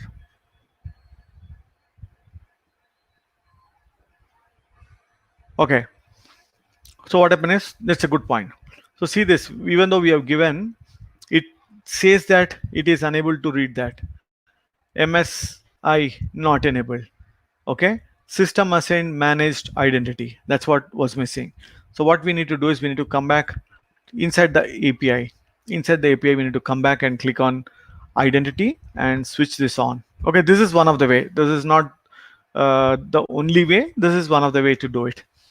Okay, so people use the Azure AD service principles and user assigned identity. I'm using system assigned. That means if I delete this, the system assigned identity will also get deleted. So that's switched on. So I just copy this object ID and quickly come back to the key vault.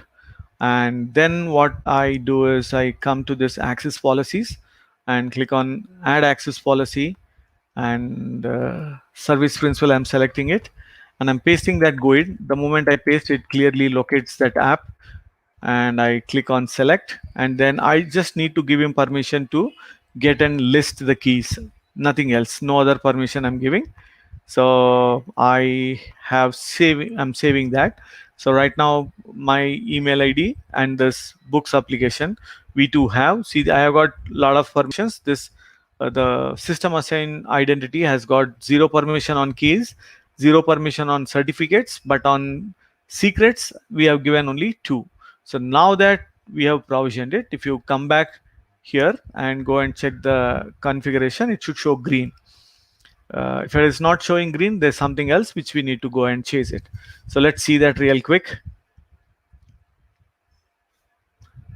Okay, so let's come back over here.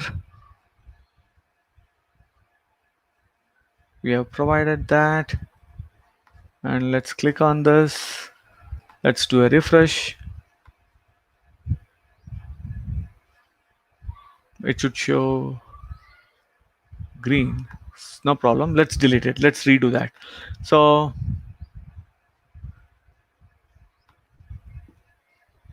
we'll do that. No problem. So first thing what we will do is we'll come back over and we'll take this SQL Server connection. So new connection, SQL Server connection. We've taken that, and then let's copy this entire thing and then paste it over here, and that's a SQL Azure, and we'll click on OK, and we'll click on save. So it's updating. Settings got updated. We have provisioned it, but I am really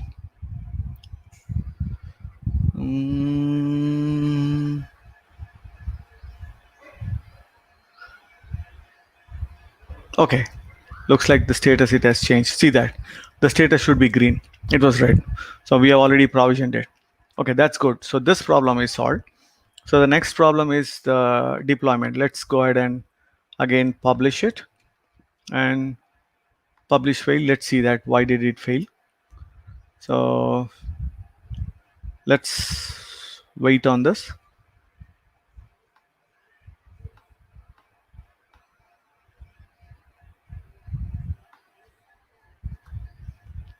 So it's doing the DLL, and it started. It should do the deployment.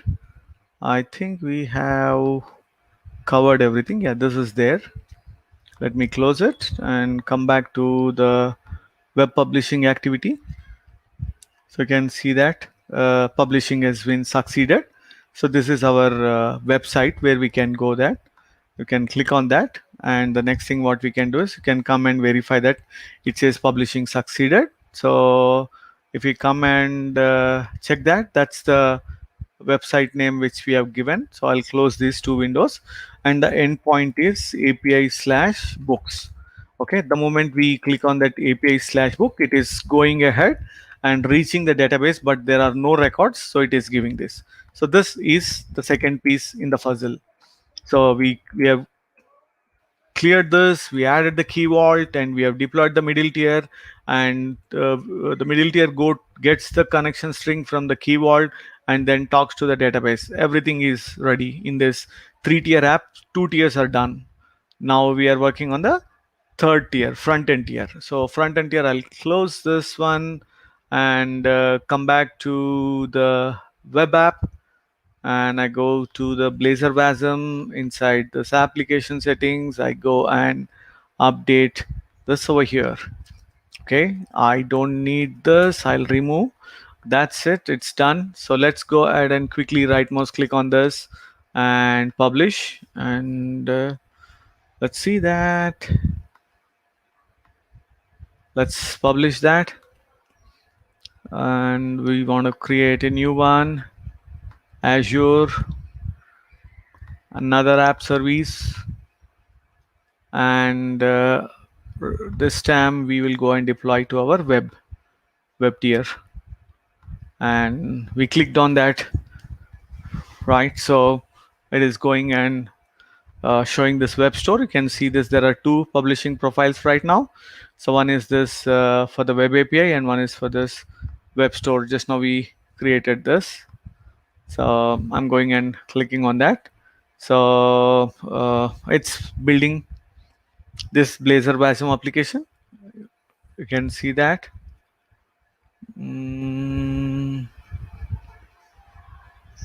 Web page. So it is building that. It might take a little bit of time.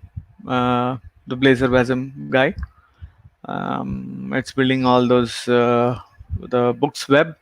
That's what is this app. It's building a lot of DLLs. You will see that those will be start getting pushed. In the meanwhile, we can come to this one. We have seen that it has been deployed. We can come back to that deployment center. We can come to this deployment center for a moment. And okay, you're not in production slot. It's not recommended. Okay. So what else we can see that we have done this, and yeah, we can see this application insights in the meanwhile. So right now the expectation is the application insights, both the web API and the web app, they should go and deploy or the move send this telemetry to this one, so we can see that whether it is showing it or not. Let me do a refresh. Last 1 hour, I'm saying last 1 hour. If it's last 1 hour, it's not available. Last 30 minutes. So it will start showing that. We might need to wait for some more time. But let's see that. In the meanwhile, we are hitting that. Every now and then I'll come and hit this. And you can see that there are no 500. There are in and out. You can see the graph and the response time, everything over here. I can come back to, well, it's doing that again for some reason. No problem. Let's redeploy that again. I'll do the publish, and let us see this. Wait for a couple minutes. That should be done. So we are seeing that it is deploying. I think it will deploy, no problem. If it is not, then we will see. So let's try to hit this method every now and then to see that how does it deploy. So let's what? Why it says it's not authorized?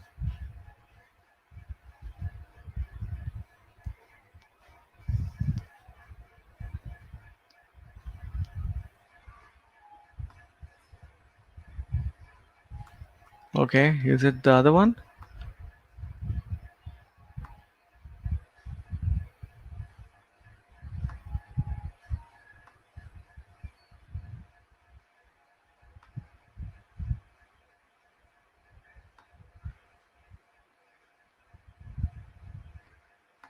So this is failed.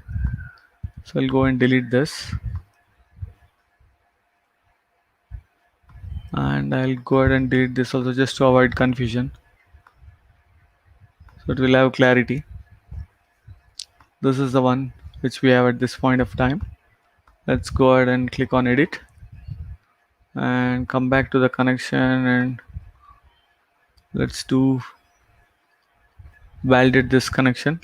If it shows green, that means the credentials are valid. Yeah, the credentials are valid. So let's save this. I think this should publish it. If not, let's delete that and we'll recreate a new profile. I don't know, some reason it is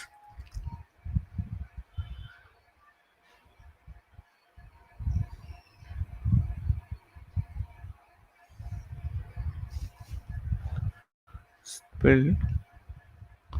It's optimizing.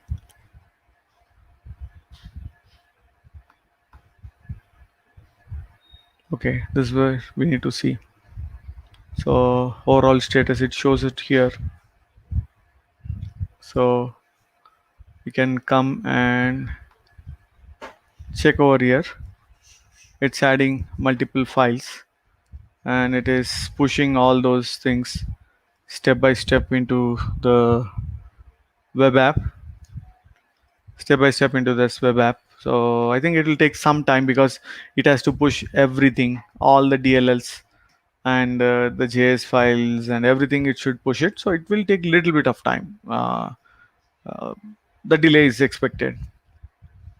So see this, the .NET Blazor WASM, and .NET 6, the books dot web DLL, everything it's going to cloud for the deployment. And you see that all the files, a lot of files will go, so it's going to take some time. So let's see that what else we are getting, any clues. Okay, this was publish also succeeded, is that right?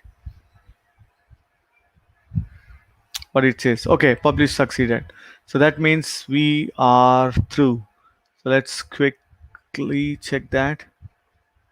Okay, publish succeeded, so you see that it is coming in now. See this, the good thing is, once you first time when you come in here, and the site first time it loads, you see that all the files including .NET, everything will get downloaded for the first time. If you see this here, the site is coming in, and you're seeing all this Blazor boot JSON, app settings, everything, dependency injection, all the DLLs are coming in for the first time, and including that .NET Blazor WASM, WebAssembly, everything is coming in here.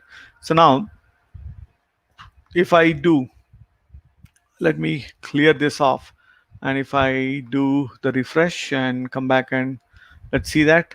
So again it went and coming in there.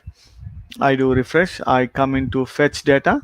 So fetch data, it's just bringing in this web, and now this time I click on this web API. You see that it goes in there, and no records are there. You can come and check on this books, the preview, it's an empty. So let's add one record, that's C sharp, and it's an active, and G101 201, and I click on add, and you can see that we made a call, and that was a post call, and the record was added.